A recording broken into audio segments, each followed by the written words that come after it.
This is one of the biggest tournaments that we get to watch for the clash of such fantastic teams. We are back on our home base. We are back on the classic World's Edge. Every time it's a little different. This is the beauty of this Battle Royale and of the way that these teams navigate the map. So obviously early on, we're looking out for those contests, if any are present, because one very quick way to fall in the leaderboard is to lose on drop. And Tenrik, looks like we've already got a fight here, unsurprisingly. We've got Furia already taking down Designful on the side of G2. That's a very early drop here, and Furia is definitely on the front foot of this engagement. Furia, known at this point for being knee-deep in things. His Watson always also going on that Bloodhound as opposed to the Seer, but we're seeing firefights on top of tower here. His Watson trying to do-si-do around these knockdown shields. Gonna grab an elimination along the way, but it's Fury that falls first. That is brutal. The bodies are getting shot down. This might be one of the contest classics, and G2 is here to play, baby. They win out on the first one. They get their entire claim here to this POI, which they will continue to loot, and they're playing out of here with 3 kills on Chaotic.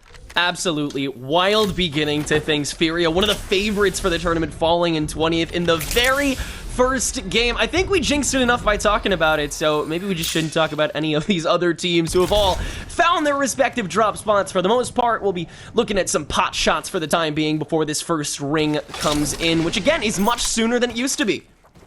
And we are looking hard northwest, so teams like TL, who are chilling at Trials, are going to have 1, 2, 3 gold items. That's right. They're going to be sitting with a good amount of loot to poke out teams from that height. So all of these southeastern teams are looking at Optic. We're looking at Luminosity. Even Sentinels, they're going to have a long walk to make here. And G2 also has, of course, KP that they can kind of play into their strategy, right? Maybe now they can adjust their aggression. They know they no longer have to deal with the likes of Furia, one team that is known for that aggression, for wanting to take every single fight. And maybe now it's their opportunity to barrel down on those defensive squads. And with the lack of as many defensive characters, here we see GeForce running exactly 0 of those. It is a lot more feasible to just push down a fight and be aggressive, be up in people's faces, and force them into an uncomfortable position. And that's sometimes what it takes to clear your rotate. This circle coming in on already a very crowded spot in World's Edge. It's interesting to see how loot is going to be redistributed once all of these team members kind of make their way through. Here's GeForce hopping on down inside circle. It's barely going to make it into this corner, but they're already locked in a fight inside this building. And they have landed on a team. They have 2 great shields. Oh, excuse me, 2 purple shields and 1 gray shield to work with here on the side of GeForce. They're holding down the bottom of the building, coexisting for now. No one really quite on the engage. And that Seer ultimate does make it very difficult for that top team to really want to get too active here. So they're going to hold out for now. They're going to get a claim to this spot. But this might not last forever, and it likely won't if you take a look at where this ring is pulling. Eventually something's gonna have to break here. Might be sooner than later. Bronzy here leading his team, and Capra, which we aren't seeing on Renegades as we had initially predicted, is actually holding it down with ESA. So very interesting to see how this is going to, or excuse me, not on ESA, sorry, on Bronzy's team. Can't wait to see if this fight breaks out, but for right now, Esports Arena holds the top. Yeah, 100 Thieves on this other side as well, getting Vayne in on the action today. But it's ESA and GeForce clashing inside this building first. That's probably going to be highlight of this first bit of Skyhook. But it's a waiting game. ESA still has this higher floor, and there's no reason for GeForce to move at the moment. Circle's not demanding it. Fights outside aren't demanding it. 100 Thieves have a little more space to call their own, though. They have a little more mobility to get outside and go on that wide end. Here's Los Demonios, another FA pub stomper that we didn't really get a chance to talk about yet, but Tech and Hack have been really hashing it out. Meanwhile, NRG on the receiving end of that fire. Sweet Nathan and Guild, a newly acquired Guild, trying to fire back. Both of these teams in kind of unoptimized positions, but as always, you gotta make the most of it. Gonna try and go for this distance play. Nathan rocking that wingman, not gonna hit any shots just yet, but the It's a lot of boxing out, just trying to ward away your opponent's kill. A little bit of a rush down, but it's just to take a little more space. Here comes the exhibit drop down in the middle, and it's a fight for this grounding as Nathan does spot an opponent on the lower area, but can't find the way to chase him down. There's a little bit of a tracking on the Valkyrie, finds a solid amount of damage on the Flash, but he's taking some shots from another direction and has to duck out before finding the finisher. Yeah, they're slowing down a little bit here, but that was a fantastic engage to break this out, and now they have taken up all of this space on the south side of Lava Fissure and quickly choking out this team. Now that they control this middle section, they can just wait a little bit. They can bide their time. Los Demonios, the team putting on the pressure, narrowly gets away Mr. Hakulo right now on the Valk. And we're actually seeing this composition a lot. This is something that we talked about a lot because it is very versatile. You have the Valkyrie, obviously, to facilitate your rotations, and the fighting power of both the Horizon and the Seer is so good, so strong right now. Poking at a distance for now. They don't have to get too aggressive quite yet. Both teams have an okay spot to play out of, since this most likely keeps pulling up to the north side. But right now, Energy is controlling all of this space, and you see the pings there. Los Demonios, he doesn't want to deal with this for too much longer. They're going to Valk ult right on out of there. Seeing the ring pop there, they're gone, man. They do not have anything to do with this fight right now, especially with where they have to get to. A lot of travel to be done. Definitely for the best to burn away nice and early there. It's clear NRG has control of that area, and they're not going to let go of it until they absolutely have to. Definitely heard that, though, so now that NRG knows that the space is a little bit less occupied, they'll definitely be able to have some more freedom around it, potentially grab some more stuff along the way. Los Demonios, they have to get acclimated to their new environment very, very quickly because, again, just re-entered this circle that a lot of teams were already inside and a lot more getting to know about a lot earlier than LDM was, but now it's NRG that has to be on the back foot and re-enter this. Probably be one of the last teams to do so, actually. And LDM has rotated behind them. They actually just want to keep this fight going. They want to keep up the aggression. They want to deny NRG all of this opportunity to loot up, as well as use that crafter. So they're continuing to look here, not finding tons of damage, but now they're kind of on the front foot and have the priority on that northern rotation. But they don't have that Valkyrie ultimate on deck, whereas NRG certainly does. So they might be able to do the exact same thing here. They can't get too comfortable. NRG is not afraid to fight, and especially with Guild on their side, absolutely cracked controller player for those of you who aren't already well acquainted with this player sitting on the Valkyrie right now. NRG definitely has the capabilities of doing a lot of damage, but it is yet to be seen whether that fight will break out once again. Meanwhile, this part of World's Edge is getting very busy here up on the eastern side of Skyhook. I think we see 4 squads just in this conglomerate of little buildings. Actually, make that 5. It's 100 Thieves, Renegades. I mean, this is just ridiculous right now. Everybody's in the area at this point. 100 Thieves actually have some pressure on them now with RNGs actually spreading themselves perhaps a little thin. Pow Pow outside of his element for the moment, maybe getting back to his squad. And yeah, now 100 Thieves are occupied, and everybody knows it thanks to that exhibit. Meanwhile, there's another squad upstairs. G2 engaging in another fight near the bottom of their own circle, while Skyhook is going to be the conclusion of this story. Every other team outside of it trying to get to that point in the first place, but G2 now up to 6. That's another squad wipe for them. Now they're just going to pick up the pieces for it. I'm not sure, though. I think that was who, actually, that they just took care of, dropping down to 19, so no points for them. Instead, every single point actually has gone the way of G2 so far.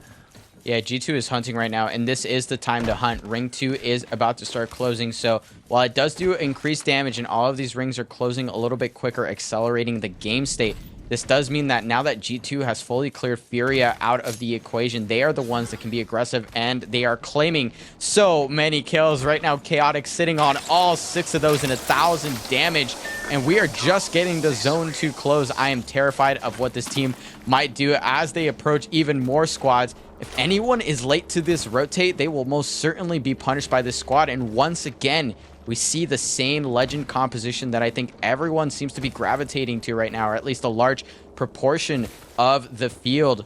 Chaotic sitting on that Horizon. We've got Designful on the Seer, and Zane holding it down with that Valkyrie. Does have the ultimate on deck, so they might choose to utilize it now, or maybe they found another victim that they can take down for some additional KP. The big problem, though, is that with that Skyhook final, or not final, penultimate, maybe, circle, we see a lot of the teams having to enter, and as many teams as there are on that frontline building, there are a lot of vantage points for every single one. So the second you enter in that open space, you're going to have so many different players just staring you down, perhaps needing to get an extra bat or two along the way.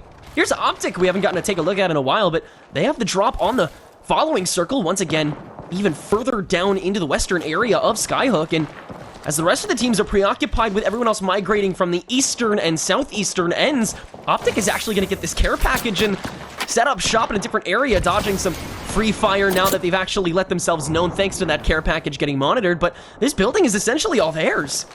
Yeah, and Optic recognizes that there's actually a lot of space here on the southern side of Skyhook, a little bit surprisingly in my opinion. And with that Caustic, they were able to hold that choke out a little bit longer, but they need not necessarily have to commit to that. When they could just walk in, pick up a care package weapon, and actually just continue making their rotate. No one has even looked at this squad. They have such a great system down to be able to make this rotate. Meanwhile, RNG did not have the best system there for getting out of a sticky situation. Space Station Gaming now also looking at all of these buildings, and there's a lot of pressure being laid down on all these squads that have committed to this chunk.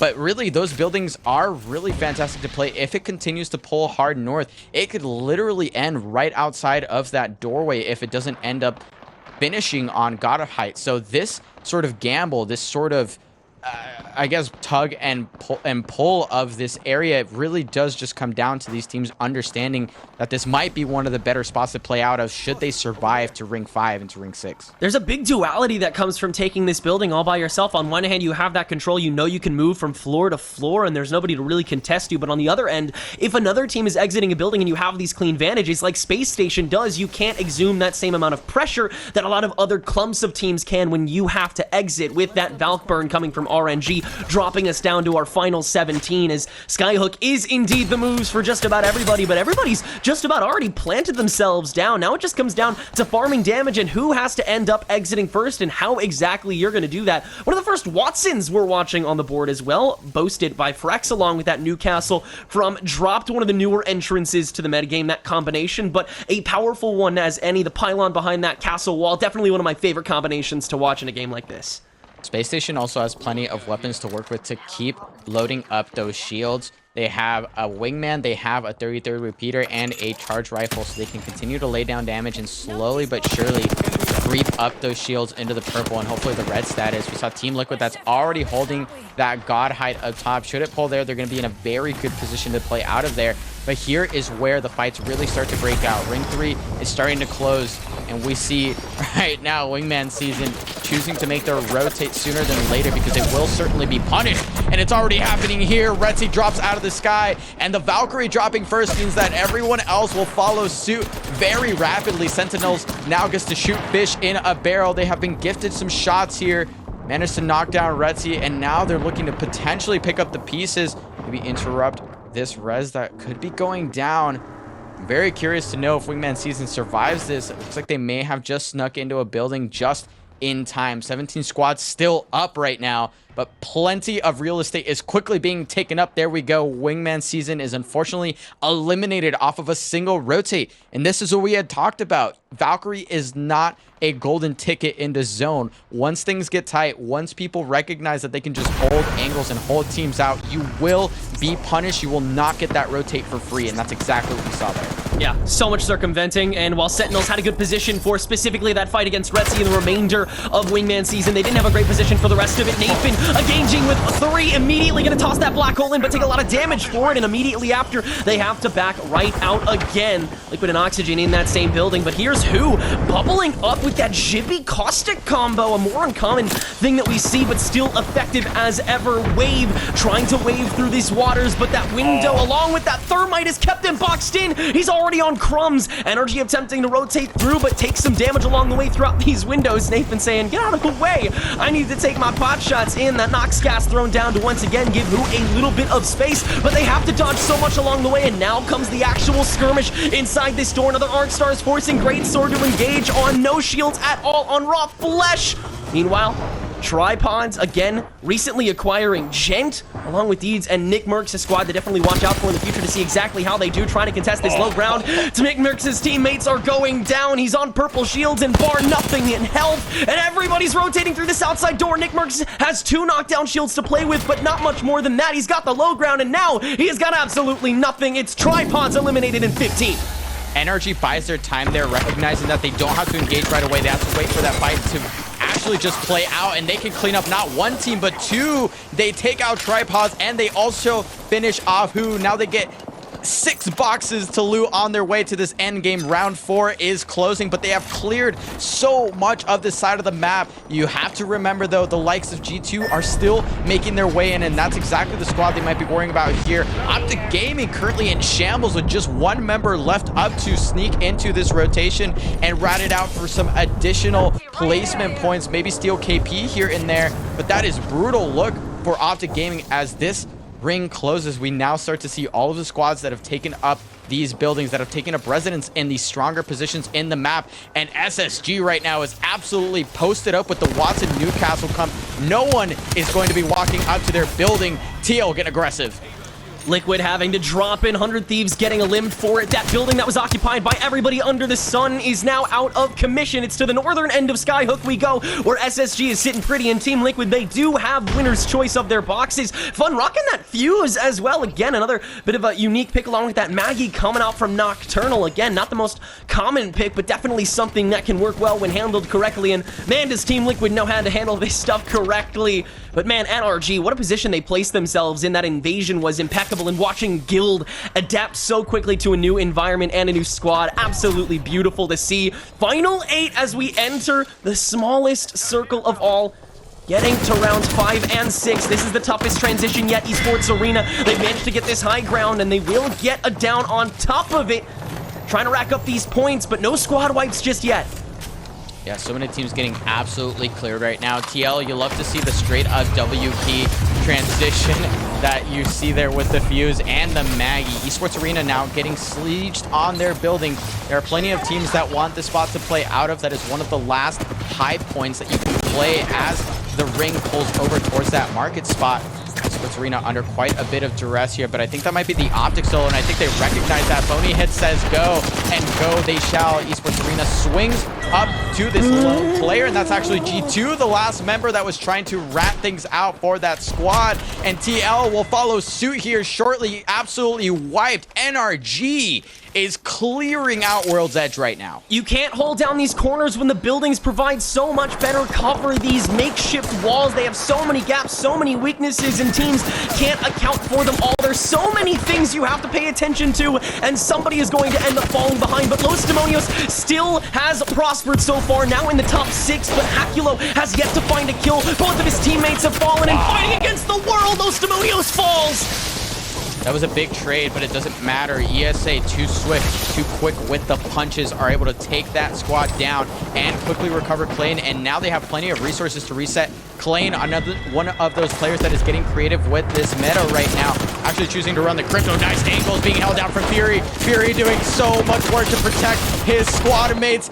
Actually gets him down to Flesh, has to back up though. Now Playin has to do some of the heavy lifting. NRG is eliminated, and Esports Arena also has the gold shield to work with here, so they will once again pick up their down team member, this time with extra shields to boot. They have a great spot to play out of right now, but there are 3 squads that are stacked on top of each other right now, looking down on them, trying to prevent them from forcing their way in. We see Space Station absolutely posted up with those Watson walls, but we also see Albert Laley's team, excuse me. Wow, I'm already way too excited about this game. Also posted up down below in this building. A lot of heavy hitters in this final ring. How exciting would it be to say that Team Ass has won? I mean, how badly could any Apex caster want to say something like that? Oxygen, again, kind of waiting in the wings this entire game so far. They've been occupying the same buildings that a lot of these prevalent teams have so far, but they've kind of just been scrounging on the leftovers, and that's gotten them this far, but can it carry them that much further? I want to point out, Fury, impeccable way to clean out both the wall and the choke so that NRG couldn't get in at all. That was a beautiful way to hold it all down, but somebody has to rotate, and somebody has to do it soon. OXG and SSG both in really solid positions, but there are still so many gaps you have to manage along the way, and OXG, they are looking a little worse for wear because of it, having to constantly bat back up. They have to exit soon as this circle is beginning to close. Scissors taking some pot shots. Scissors, one of those players that has really been indecisive throughout this whole time on who they exactly want to play, but settling on the crypto right now. That EMP defensively could be huge, but doesn't have it at the moment. It got shot down. So OXG, they kind of just have to play for territory, and on top of that exhibit, they'll be able to do it a little bit better, even though it's not exactly theirs. Holding down this building continuously as ESA is now the one that has to rotate through, and they're taking a lot of hits from that low ground, including some grenades launched by Scissors. Bubble dropped down right below them by ESA, but what more can they do about it? Now OXG taking even more hits, more shots, pylon down. And OXG still continuing to try to hold this spot as the rest of the squads attempt to hold this low ground. And the fight has fully broken out now. This is most likely the final engagement. Unfortunately, Albralele squad does get eliminated on the way out. Space Station Gaming finally drops down, maybe a second too early as drop gets dropped. Frex might be following very soon after, but it's actually their third member that falls first. Frex now holding down a corner, trying to shield up, but will not be able to do it. And from the outside of the building comes Esports Arena to take down game number 1. What an immediate top 3 run, and that run through the entire top, 12 was absolutely incredible by Esports Arena. Their ability to continue playing that territory wherever fighting, and I want to see more of those moments. I want to see more of these long-term standoffs where both teams are so confident in themselves, but also so respectful of the other side that you just have these little duels that go on so long. That's what makes so many parts of this map so enticing. The area finding their drop a little less contested this time around, so hopefully they won't find themselves at the bottom of the pack here, because although it's game 1, they already have so much ground to cover considering that they are one of the favorites here. And I do believe G2 is up in their face here. We see an enemy, and that was going to be a quick one clip for Panders. 101 damage in one burst, and is going to try and peek, but actually almost gets beat out himself. Did 145 damage to Whites, but isn't able to clutch it up. Now the rest of Furia is starting to walk in, but the answer might be there from G2. His Watson drops Zane and Furia, 2 members up. Zera Tricky living with a pixel as his Watson picks up Chaotic as well. Now a 2 versus 1 situation against G2, and notably absent from the endgame of last lobby was Furia. So if they're able to win this out, we might have a very different situation on the edge of World's Edge here. Let's see if they can clutch it out. Both teams handling these angles pretty dang well. Building like this takes a lot of patience to be able to peek these walls properly, especially when you don't have that sear tack available. Fury is going to be able to take this ceiling, but what more can they grab? Where is the rest of G2? They are on the hunt. But first, they're going to finish off Zane to at least grab that 1 KP. G2 still rotating on this low ground. Here's one entrance, and there goes Chaotic, and G2 is the one to fall this time, and Furia with a little bit of celebration to dictate it. Oh, 100%. And we're going to be seeing this all throughout today, by the way. I believe their drop spots are also contested on Storm Point, so expect to see a lot of this contest. But that does mean almost from the rip, every other team should expect 19 teams and should start figuring out which team on the edge they have to worry about. In this case, it will be Furia. Furia, notorious for being absolute killers, absolute just beasts on the lobby. We know that his Watson ranked number 1 for a long time in that ranked environment is just absolutely insane with any gun you put in their hands. So they will be the ones that will be dominating near the edge. Expect to see them taking a lot of fights. They're one of the pioneers of that Horizon Seer that has looked so good on a lot of different squads. So kind of the proprietors of that tactic will now be on the map and very potentially ruining a lot of games for these teams. Back over to ESA, already on the move towards this second skyhook circle in a row. Definitely catastrophic for a couple teams that have to make that move again. Poor Optic, poor Luminosity, poor Sentinels. They are all going to have to make that same trek yet again. 100 Thieves, one of the teams that are already in the right spot for now, but trying to just contest this properly as they're taking a couple bits of fire as they are in a pretty open spot. But yeah, ESA, one of those teams that we've been talking about for a while just because, you know, Fury and Phony have been trialing a lot of different players for the past, couple months at this point, and they haven't really settled on anything, but Klain has really been leveling up recently. Yeah, Klain is a fantastic leader for those teams as well, so I'm not surprised to see them doing so fantastic. And of course, you come with the caliber of Esports Arena, who did give us the current green wall on the map, so can't go wrong there if you're putting your bets on an ESA team. Right now, 100 Thieves is putting their bets on a very different spot on the map.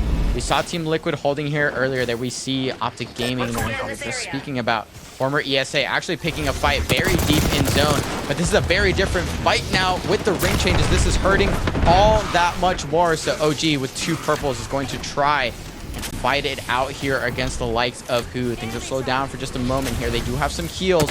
I'm not sure if this was contested. I believe they came from Big Mod, so they will be slightly better kitted, I believe, than this team, who actually has a man down as well, and they're very unlikely to be able to recover them, and indeed does get fully thirsted out. So who maybe now thinking about how they're going to rat this out or potentially pick up that banner to get their 3-stack back up.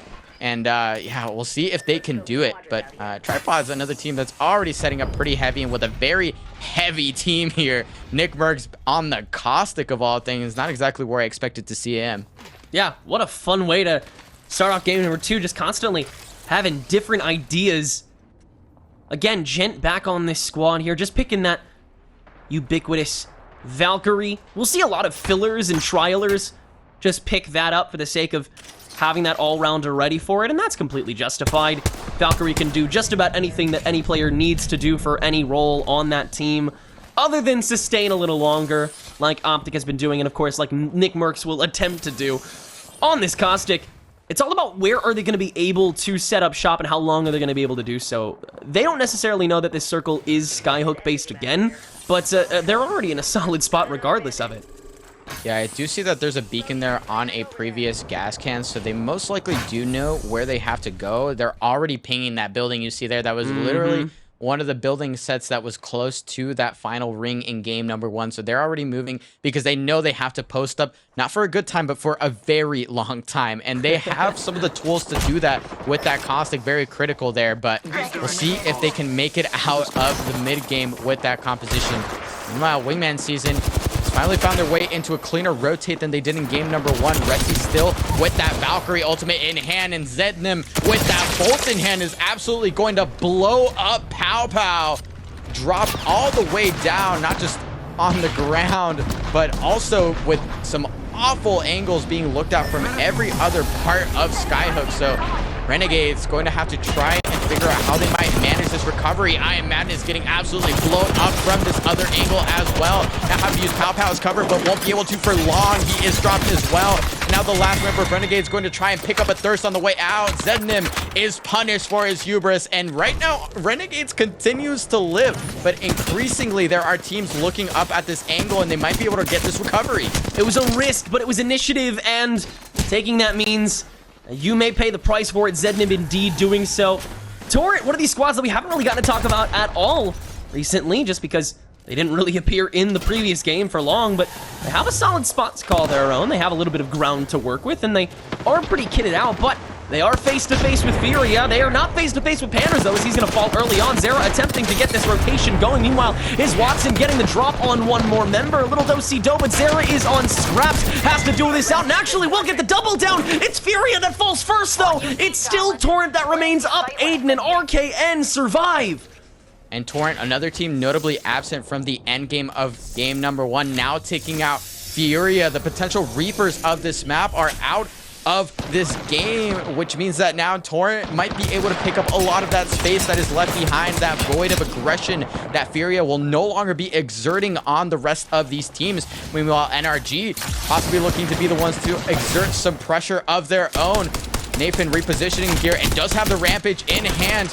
Is powered up as well. Great damage there means that they are going to start forcing down this fight. There we see the ultimate, the Singularity going down onto Slurpee G, Snipe Down, and Avralele. They are getting absolutely smoked by these grenades right now. That bubble will not save them for far too long, at least not as long as they need here. Snipe Down has the backup, and literally 20 HP on every member. Make that 20 HP on the last member. Slurpee G now might have to try and make a very brave escape here, or is going to take a final stand here. Actually does knock Sweet, but will be dropped soon after. And just like that, ASS is eliminated by NRG. It was a good bombardment to cover fire, but that black hole provided enough time for NRG to dance around it and still find those kills. Now they have so much space to control, and on the edge, as a matter of fact, their rotation, they have so many options pathing-wise, and those extra KP on the board are going to do them well, considering they're already in the top 5 as of now.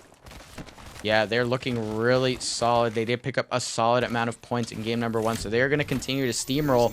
Maybe look for a dub now. They've cleared one additional squad near this edge, and there's only 14 squads left. So they're going to have to be able to rotate here at some point. They're already pinging that choke, which is not usually the most favorable spot, especially if you're lacking something like a caustic to hold it down in case you get sandwiched or pushed from behind. So they're just going to wait out for now. They're going to see who's coming in late, who they can possibly punish from some additional KP. Torrent might be one of those squads who took out Furia over on the other side of the map, on the southern side coming up. They will have to rotate through staging and possibly through landslide, which Energy is notoriously good at fighting. So with Furia out now, there's plenty of teams that can pick up that aggression and be able to exert that pressure that's going to get them a lot of additional points and very free rotates into this ring. Optic, one of the teams who were once again unlucky for this circle in the exact same spot from their southeast corner, making a getaway towards this round 2 circle, but they still have such a long way to go. So many meds they need to farm out. It's just a question of can they make it back at this point, which is never a place you really want to be in, but they do have the mobility to work with it this time instead of that caustic Jibby, so they should be okay. It's just they're going to be really worse for wear once they get back out, and so, yeah, we're going to see them farming a couple extra meds and some other util along the way.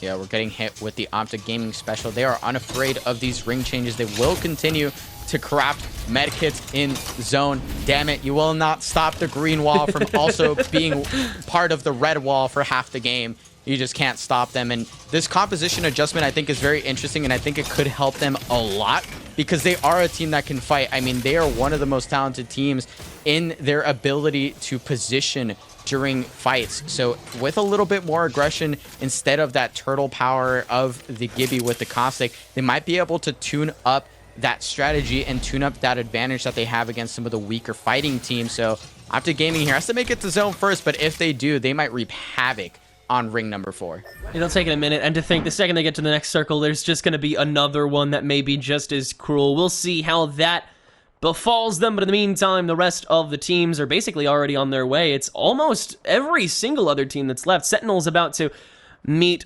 some friends along the way, though. I'm not entirely sure who that is. I think that maybe G-Force, if I'm not mistaken. NRG on the way, and of course, Optic rotating from the southeast. And Sentinels are going to get found out by this exhibit, but it's Luminosity that's actually the next team to fall. And Sentinels, they are aware of what they may be up against, but they're not entirely aware of where they may be. Regardless, they do need to find a way to get either around or through to get to this following circle. It's a question of how they do that and how long it'll take. A following focus of attention to keep Sentinels on their toes, and some high ground contesting makes Sentinels a little bit more jittery. And this may be a clinic on micro positioning during fights. Here we see Sentinels with the engage, big 81 pump coming out from the PK. And just like that, in the blink of an eye, G-Force is absolutely wiped off the face of the map by Sentinels. There was hardly a time to analyze that play because it went so quick and so effectively. Fantastic use of the ultimate there from the Horizon. Crush on that Horizon, making that look way too easy right now, and they take up that spot on the back of the train. Crust absolutely destroyed that. NRG making a really great rotation up the north end and actually finding a solid chase down on a separate team. That's one down onto RKN. The rest of Torrent now on the run, and Gil taking some pot shots from afar, but he's actually going to take the brunt of the damage to begin. The rest of NRG trying to run this down, and Torrent has limited space to run away, but they are going to be able to find this building and at the very least bat back up. Torrent in a very tough spot right now. They can maybe survive this out for a little bit longer, and actually slotting in Aiden the Destroyer and Rambo, so actually lacking many core members of Torrent right now. Very interesting to see there, but they will hold for now, and they have a spot that they can play for late. It looks like this ring may in fact be pulling even harder north and even harder west than it did before, at least if these teams have that sort of information, because Esports Arena is posted deep on the backside here of this train track, so they're already holding out. They don't have the best shield situation, sitting on 3 blues, but they do have, of course, the Watson to save out on some of those resources in terms of shield cells, and of course playin on that Crypto is going to be laying down damage with the ult and with the wingman. My goodness, that was nasty. You gotta love the wingman still getting all the love and attention it absolutely deserves in the right hands. It can cause absolute havoc. Esports Arena, they have so much room boasted here. Check out all these gates that just restrict so much competition for this entire stretch, and it looks like they'll get to work with it a little bit longer as this upcoming circle does favor them to an extent. They won't have as much to work with, but I think they'll be just fine outside of it, trying to monitor things out as the rest of these teams continuing to converge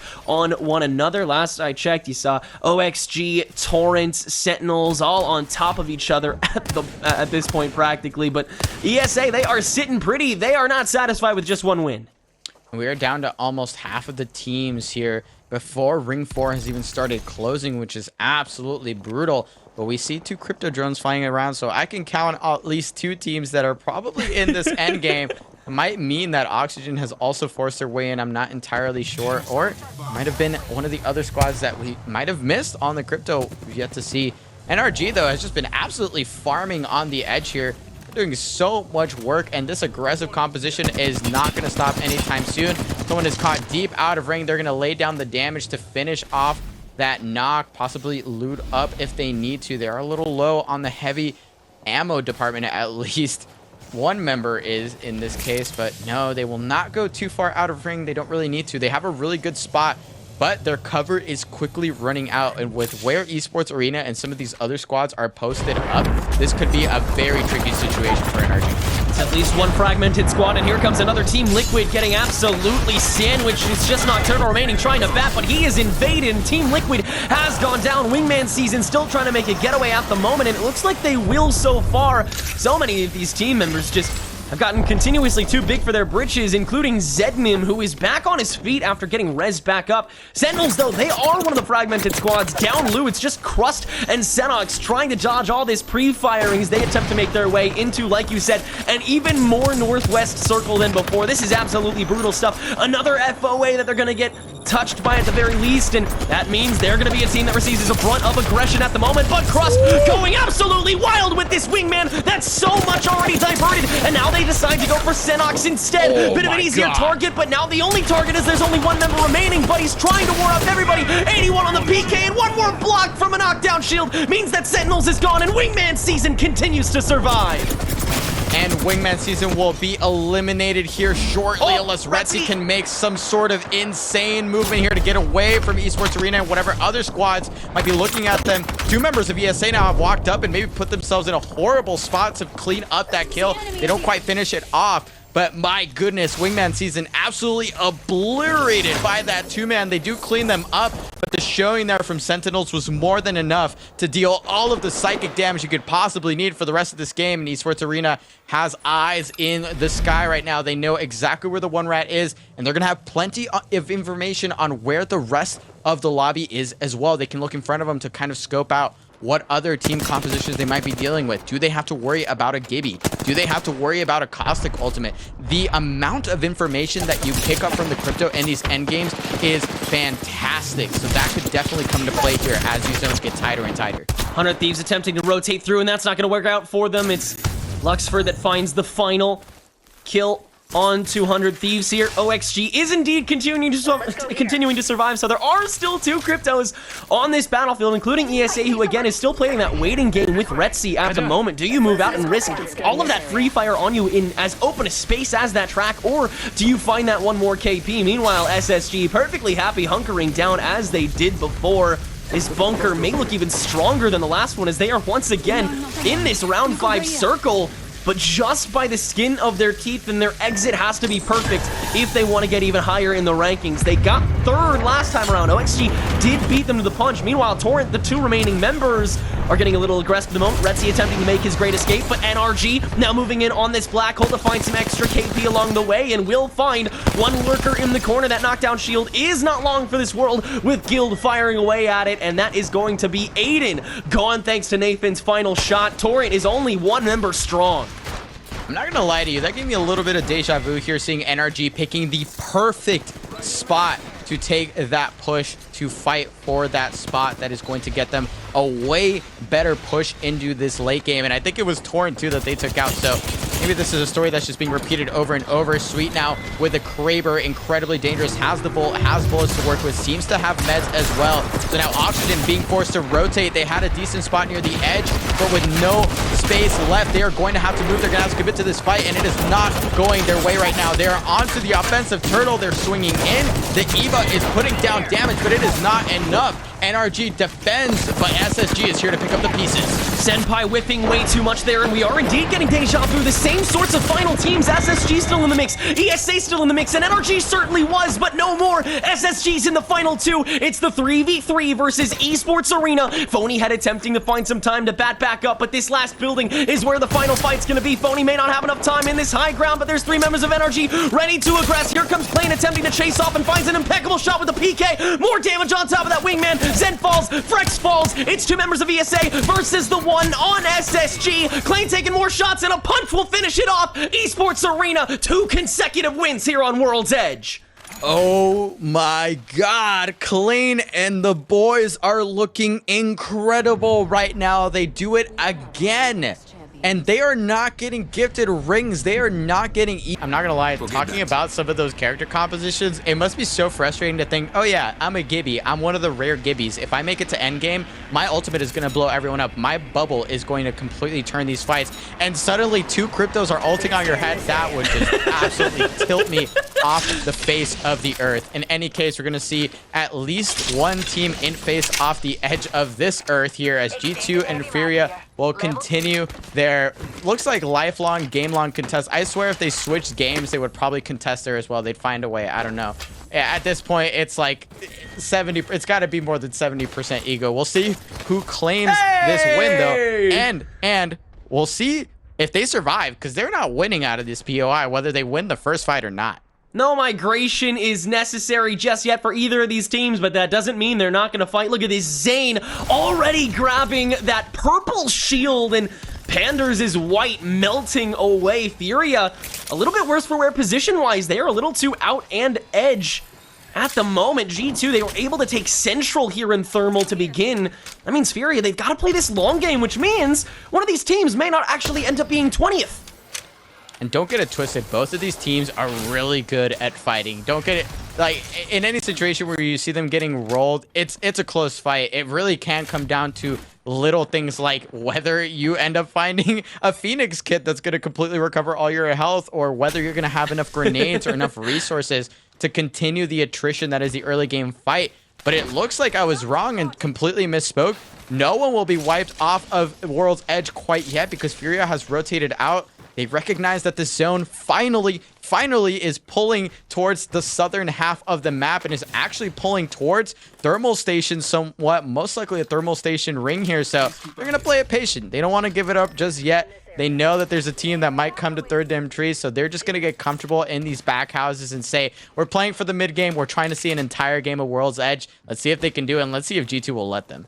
Once again, though, Optic is probably one of the biggest losers when it comes to these circles. They will have a bit of an easier path, at least when it comes to round 2, as will Who, and especially Luminosity, but Optic is still going to have to make a trek. Furia and G2, this slight split inside this circle is integral to how both of them will flow throughout. Designful and Zane both now having their purple shields up. G2 is ready to camp up, but NRG are making their move very quickly, at least onto the forthcoming team, which is SSG, and Frex already down super low. Dropped has to drop this castle wall super early on and across this fissure in order to even make an impact and keep Frex alive, which he will do momentarily, but the rest of this squad is already dropping through. NRG so much damage, but drop that Arcstar on top of the PK is going to slow things down a lot, and it is actually NRG that gets punished in Space Station Gaming that survives.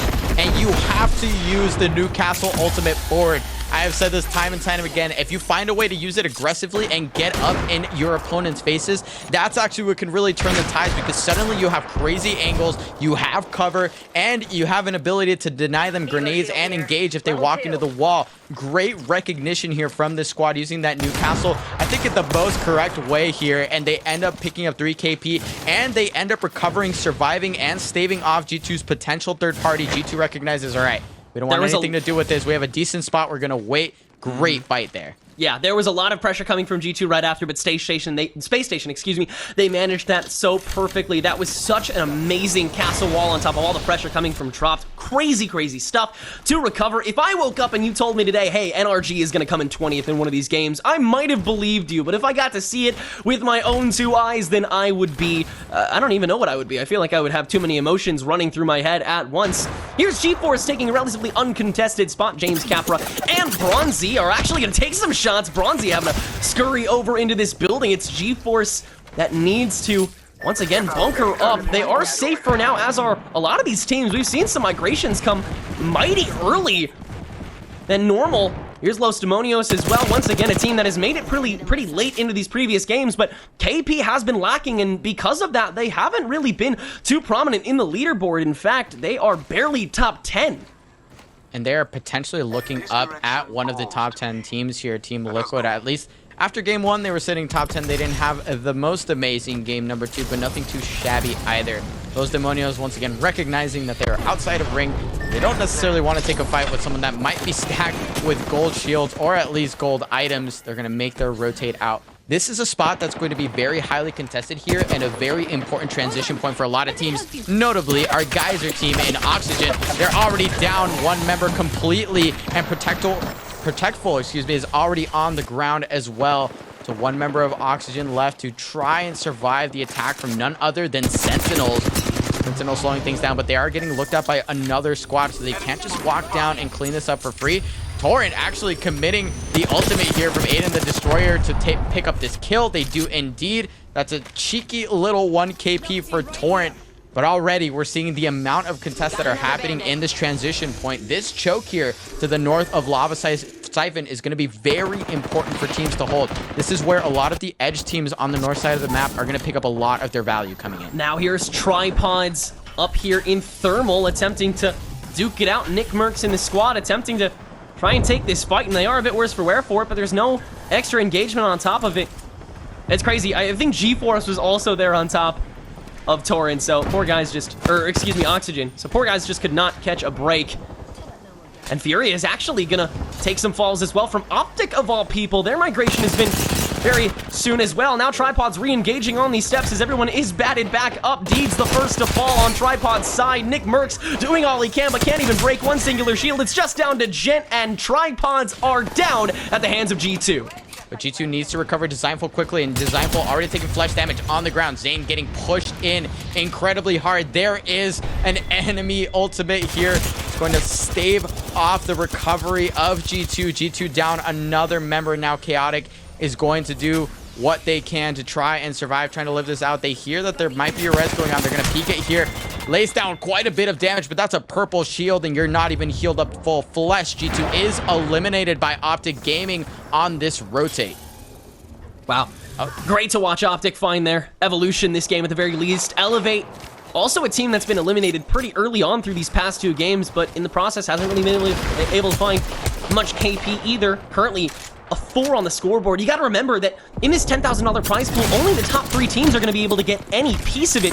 Golden getting shredded, and so the rest of the squad is going to hop back out. It's Ass trying to follow suit. Furia will fall finally. I'm sorry, I have to read the kill feed for a second, but that is a big benchmark considering G2 is still alive. Ass attempting to re-engage here, but among these different cliffs and frags, also with that potential third party watching them, both E8 and the ladder are going to hightail it, at least for now. Mercy and Presley, the only ones remaining. Golden has fallen, so question is, how does E8 adapt from this point on? Their rotation is not going to be impeccable from this state, considering that the circle does not entirely favor them, and they also don't have all their people up. We gotta head over to Wingman season, though, in the process, as Zedman is the last one alive. In the meantime, Torrent is the team that is again taking this aggression, and Zednim on 1. It is once again Torrent that finds the final kill.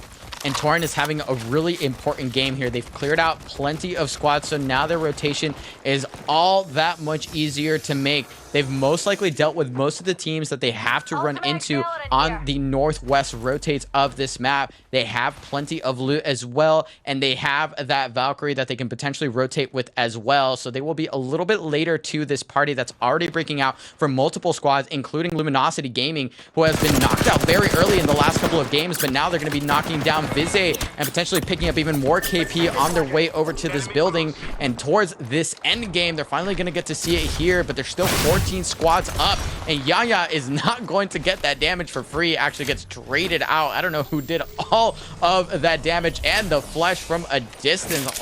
I want to say that might have been Graver damage as well. I didn't see the rest of the health, but that was brutal. Luminosity, though, living for now.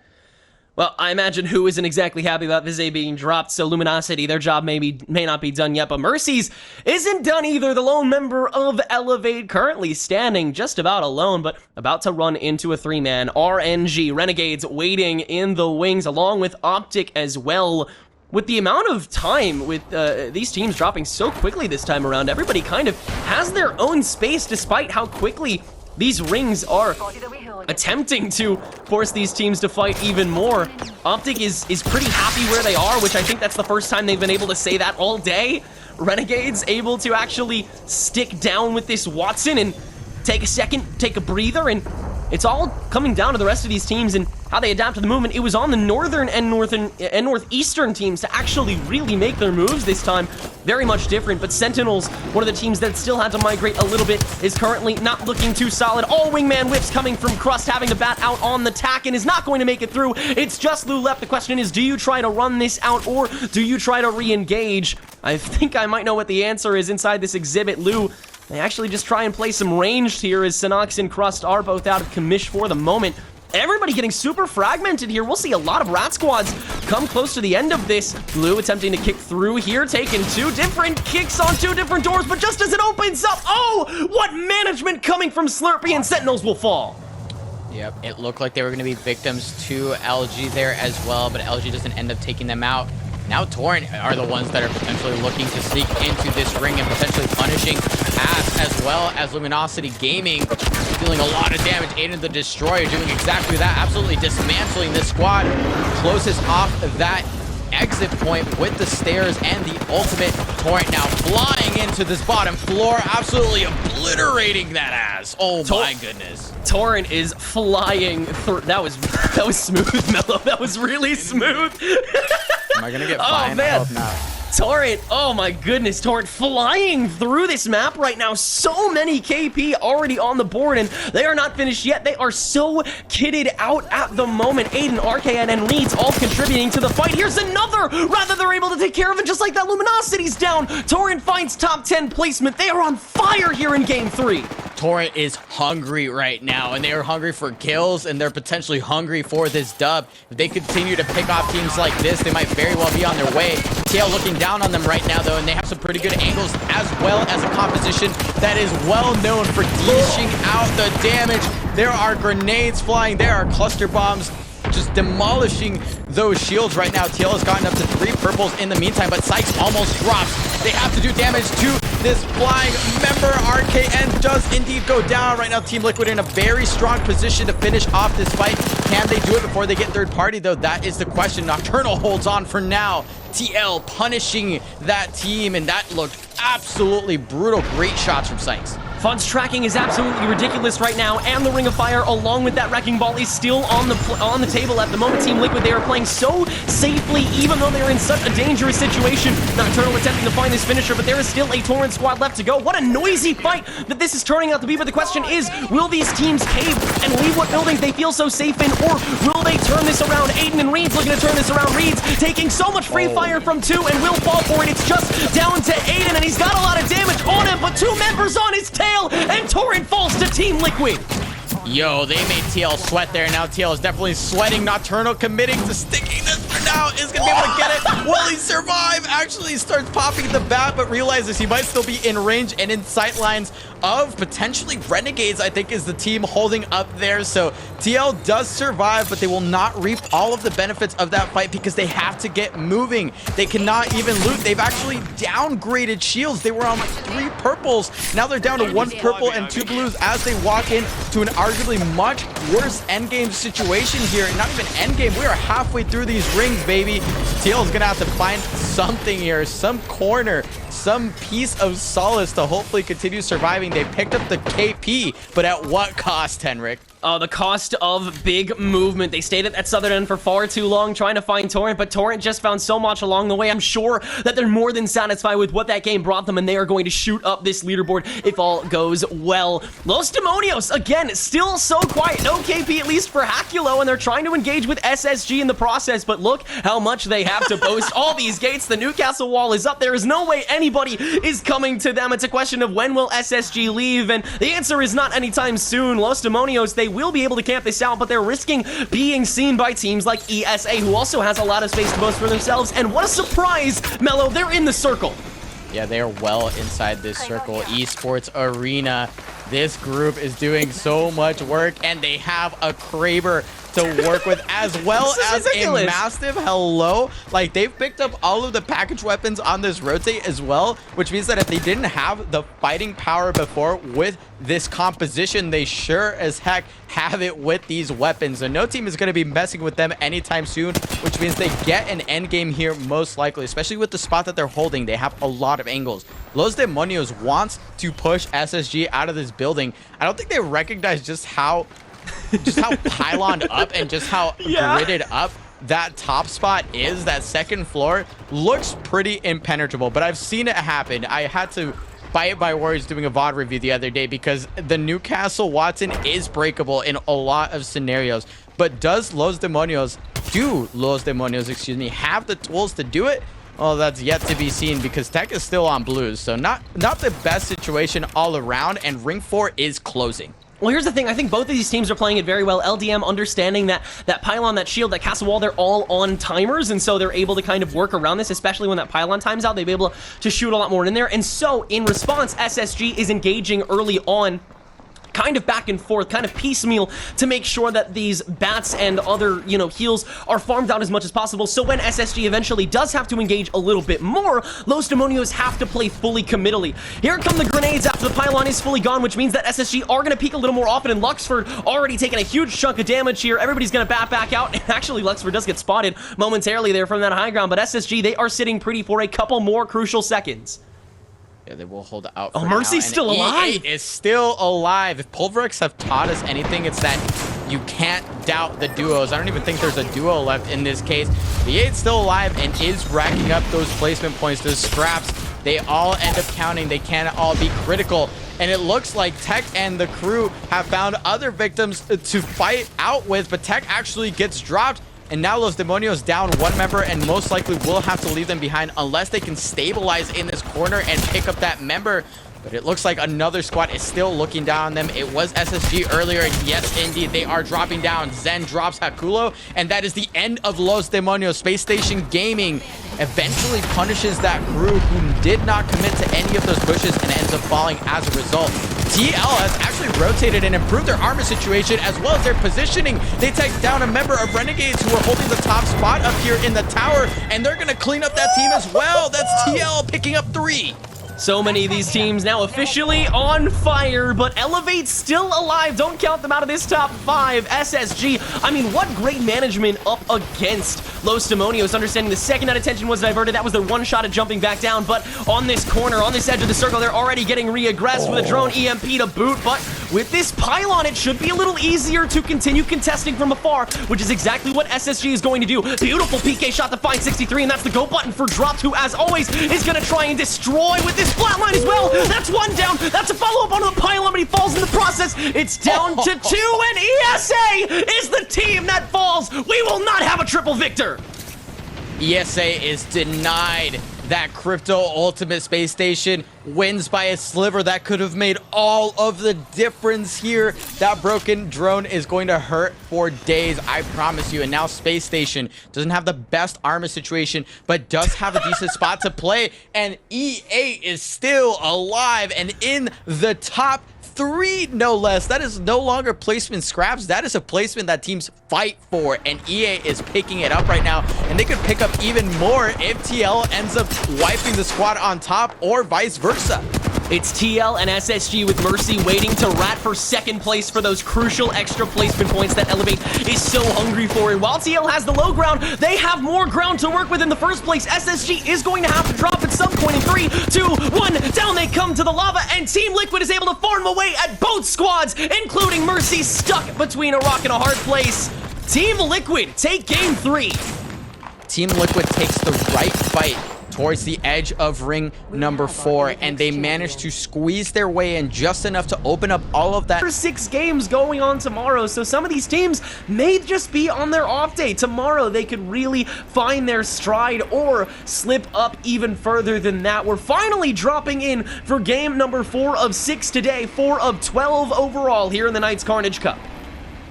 And I can't wait to see potentially another contest here. If these teams decide they want to continue to be aggressive, we might actually see more than one contest. We see those red pings there as our Relay squad drops onto Cenote Caves. Let's see if they are able to win out this engagement. Very different spot. And actually one member of G2 dropping right in their faces and getting dropped. That's Tripods. That's Gent from Tripods, actually. So already Tripods in a bit of a dire situation. They're going to be down 1 just like that. They have to continue to try and contest Caves, and they don't have the best ground to do it. The rest of AS still has this higher floor to their advantage. Albralele, of course, TSM is not here, but Albralele is in a big way trying to fight against 2 with just a Sentinel boasted and having to reload on the back foot in order to keep himself stable. So many POIs actually early contested. That northern side as well was looking really crazy, which it looks to be where a lot of these teams are headed, as continuing to find these pot shots on another rusher, and Tripods is completely gone in 20th. Yeah, Gent absolutely breaking my ankles there. What is Furia right now breaking. Oh, Furia. Their soul is G2, the right G2 this time. Gent is not on the squad, but Chaotic certainly is, and the disrespect is there. This was a contest that we were actually expecting, but we have a total of 3 contests on the map right now, as Luminosity Gaming is also eliminated. Fantastic work here from G2 though, who is going to get their first Storm Point game with the northeastern side of the map free for them to pick and loot at, but not with a lot of time to do it. 4 minutes and 30 seconds as ring 1 is already closing. Yeah, you're on a crunch in so many of these spots, and AS, while they were able to take care of 1, they still have so much more to deal with, including this other squad that they have to watch on the other end. This migration is gonna be tough from Caves, but if there's a team that's willing to do it, it's AS. Coming up against Oxygen. Actually, Scissors already out of shields, but who cares when you have so much of it? Senpai and Protectful both on purple, Scissors on the blue. Focus of attention just to try and fish out Scissors to greed him would help AS in such a big way to be able to farm out those 2 extra purple shields and get AS practically maxed out within the bottom 5 here would be absolutely massive. It's Renegades that falls next, though. Oxygen still on the run, and 2 falling along the way. It's Slurpee and Albralele here in a 1v2. Holding up that high ground, has to drop down soon, and the weapon advantage is towards AS. Oxygen falls. Over here. And Albralele's squad is now 6 KP strong and also has full purples. God, that is infuriating. You hate to see it, but you also love to see it. They hit fire Infuriating. there. The lone shot. Anyway, Thank TL you so much, is Mello. making their rotation here. Actually, not quite rotating. I believe they dropped Cascade, so they're actually big chilling right now, picking up that beacon information while they are at it. Yes, indeed. Sykes going to pick that up, and they are back on Loba. We actually saw this, I believe, for Chams and in Sweden especially, where they did really, really well with a very similar composition, though you will notice that the Newcastle is now slotted in place of that Gibraltar. So, again, say what you will about that character and say what you will about Loba, but somehow Team Liquid has made this work in a lot of ways. Is it the best pick for them? That is yet to be seen, but they continue to have decent success with it in Storm Point, and Cascade Falls being one of those POIs where you have kind of 2 things. You have all of the options at your disposal, right? Your center map, you have a lot of different ways that you can rotate, but at the same time, when the map pulls straight towards you, well, you have to figure out how you're gonna get all of those resources. Loba can only loot so much for you outside of your POI, so as teams start to flood in and take up space near Team Liquid, they're going to have to use those resources like the Newcastle and hold on to their meds and their bullets for as long as possible before they start fighting too much and end up out of resources and out of the game.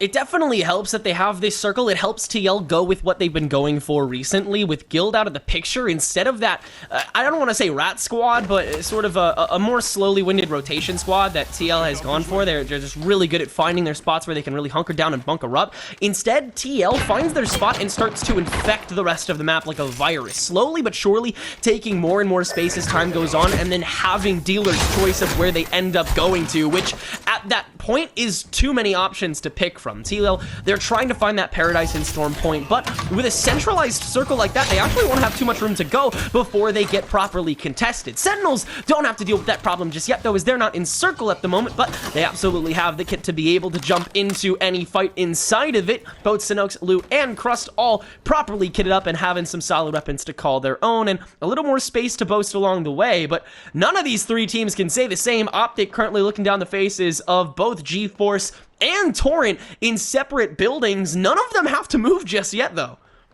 And was in a horrible place to rotate into this ring, taking a look at who they might be risking running into.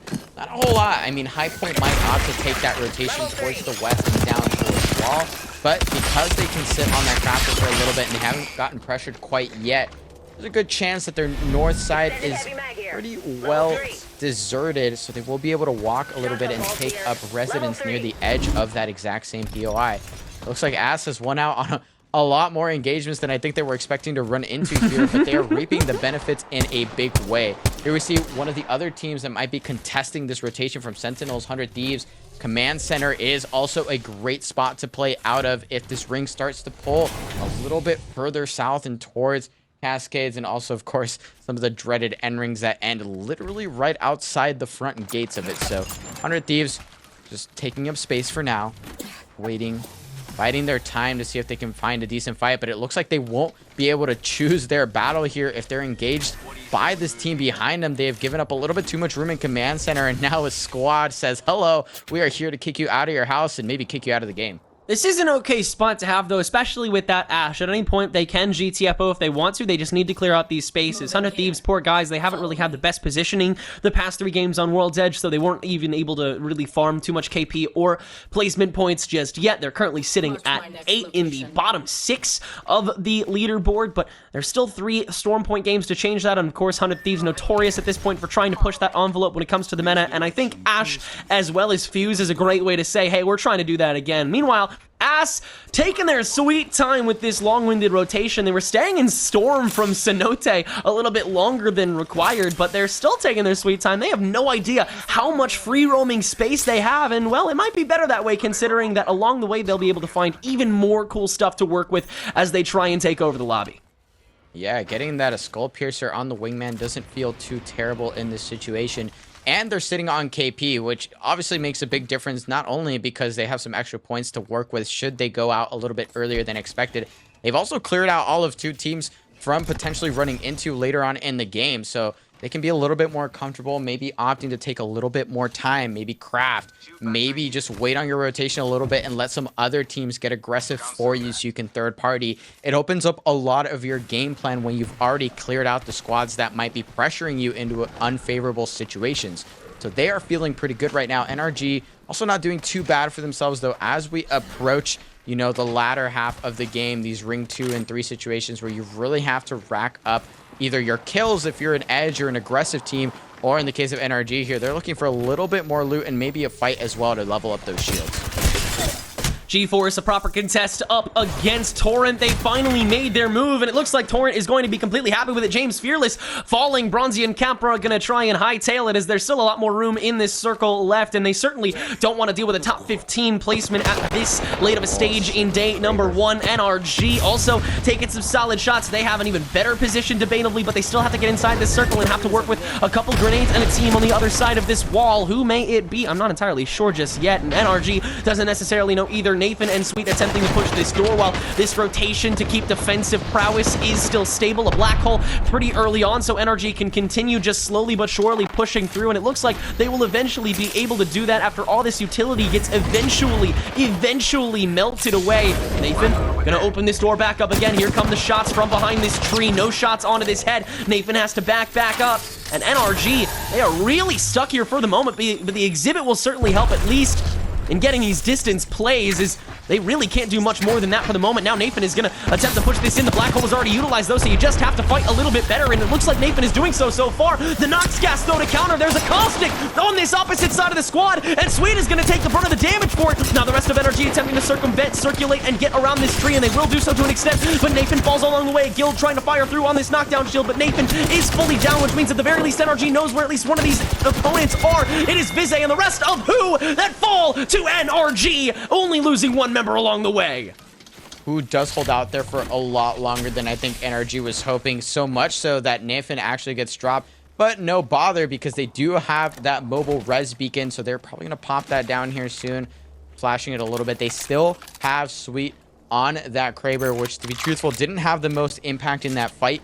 That's just kind of one of those situations you run into where it can be, you know, a blessing and a curse. If you get that nasty hip fire shot that breaks the fight wide open, you're feeling pretty good. If you're running into caustic gas, you can't see anything, and you didn't open frag, well, stuff like Nathan dropping all the way and getting full thirsted are some of those punishes that can't come through. So I'm sure that they will recover a little bit here. They are on the edge of ring, and they have quite a bit of ways to walk.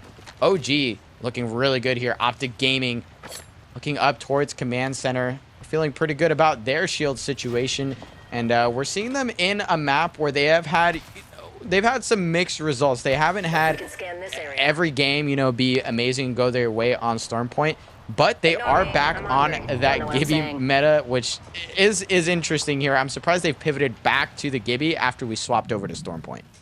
It's funny, I never thought I'd say something like this, but I'm glad that Optic doesn't have to move that far. It feels like they deserve this after they got so gypped on World's Edge. They finally are able to, you know, stock up, take stock of how this game is going to be, and they have a lot of control around this general area, a lot of directions they can look. You can see how far Skittlecakes is actually rotating here and extending themselves. Sentinels, Crust taking some pot shots as well, just to farm up this damage and perhaps keep a Valk dive from going on. Not too many rats entering the ring so far. Elevate is still fully stable, don't worry guys. Nobody able to really take too much high ground either. It's been all about the movement towards this circle so far, as no team has been really fully satisfied with exactly where they are. And I think that's part of the beauty of Stormpoint, is that one space is never fully invulnerable. There's always the next thing to move on to. Absolutely, and Space Station Gaming will certainly have to look onto their next thing here, dealing with a rotation that is being slightly kept out by Zednam and the squad that is also pressuring Optic from their backside. So a lot of pressure being exerted, but like you said, Optic does have quite a bit of space to work with. They're a little split right now, but that's how they're choosing to play this, to make sure they gain maximum pressure. But just downhill of them, Space Station Gaming has finally made a decision and comes down with the push. Full crack on those purple shields, but almost going down for it. The bubble goes down to try and hold out just a little longer, give it a bit of a reset. But Rex is not interested in resetting. He wants to go. Wreaths falls, but there's a lot of damage being dealt back to SSG. Zen, the last member, up with shields. Big shots from Frex, though, dropping Aiden. And Arcan is going to pick up Zen on the way out, so the third party is there. It is timely, and Torrent is about to ruin Space Station's game, cleaning up those thirsts from those knocks. The third party there, just absolutely brutal. And they're going to be able to pick up a little bit more placement points if they escape. No, they can't. Space Station Gaming is eliminated. SSG fully gone now, and Los Demonios attempting to pick up the pieces on top of that. They're doing a pretty dang good job of it so far, but one will fall in process. It's Hakulo, but the rest of Wingman season will fall in the end. It is Los Demonios that finally has some KP on the board. It seems like it's been forever since they actually were able to get any. But I want to take a second and go back to that fight that SSG was stuck in. It feels great to watch Dropped continue to kind of push that front line, as he absolutely should as that defensive champion, but it didn't exactly feel like their push was completely necessary in that fleeting moment. They kind of made that beeline, and that one moment was completely unnecessary. There was still way too many resources I think they were able to farm out maybe, and they could have taken their time just a little bit longer, but Stormpoint doesn't necessarily favor that. It favors the go. And so I totally understand why Space Station made that gamble. It failed this time, but it could very well go their way next time, and that's the beauty of the format that this boasts. 6 games today, 6 games tomorrow. Optic trying to take some extra points of their own here in Game 4. Skittlecakes has to bat back up, but they're able to get a solid zone out on these other teams that they're, again, attempting to just whittle down and force them to bat a little more often than they do. Great stuff to see from Optic, just continuously forming their own embankments, more and more adaptive each time. They are quickly evolving through this lobby, and I expect to see them do even more as time goes on, both through these games and the games tomorrow. Well, you could say the same about any team. The question is, how meteoric will that rise be? 100 Thieves, another team that has a big old question mark on their heads, not only because Vayne has been in the conversation for a while now and is now playing with them today and tomorrow, but they also haven't really done that well so far these past couple games. Yeah, they haven't done a whole lot, but Anmu is on the Ashe, which is a very unique pick that we haven't seen a whole lot of, and it is paired with that fuse. So I think the W key is firmly ready to be pressed, glued down, and honestly just ran down against some of these other teams. But so far, not a ton of success. We see no damage here. Meanwhile, Optic, I have to shout out Optic because they have held this spot so well, and this is something that they excel at, right? They sneak in a ring, they turn around, they punish teams. They sneak in a ring, they turn around, they punish teams. They are still not inside ring here, at least not quite, yet they are doing so much work to keep teams out and to potentially pick up KP. They can't commit to anything too hard here. Obviously, their composition is a little bit slower, holding that Gibby, but they're looking at Los Demonios, and Los Demonios is looking up at a potentially a really bad time if they can't find a way to sneak in. But look at all of the angles. Look at the coverage. The LOS coverage that you see from all of these other squads is going to make it very difficult for Los Demonios to do anything here. So their rotate is going to be absolutely brutal. There's teams on the low ground whose rotate is also going to be absolutely brutal. Even the teams like Ass who have a building to hold, look at where they're positioned. It's not the best building to defend, and they don't have defensive characters to hold it. So if they get pushed down by an aggressive team that might outfight them in one instance, that could spell the end of this squad. Oh, Optic and Los Demonios are duking it out currently on that rotation spot. Optic were eventually forced to move in thanks to that zone coming in, and they're trying to back each other up, but Skittle has already fallen. Duplex and Noct attempting to finish things off, but as this zone moves in, it gets tougher and tougher. Tech finally falling, but getting Skittle Cakes along the way, and Noct ratting it out so we can make a run for it away from Los Demonios. But on the way, it's Sentinels that clean things up, and Noct gives a hearty thank you, but maybe not for long, as Sentinels is also taking shots at Noct on the runaway. Oh, what a 180 this game has taken for Optic Gaming. Barely able to dodge that focus of attention, but at least two teams know exactly where Noct is at the moment, and so he's still on the run towards this follow-up circle. He has no idea where he's gonna have to end up staying, but that is not on his mind right now. What's on his mind is staying alive, and he will not be able to do that. Optic falls in 9th. Oh my god, he ran through the whole middle of the zone in front of every single team, probably took a bullet from every member of the lobby right now.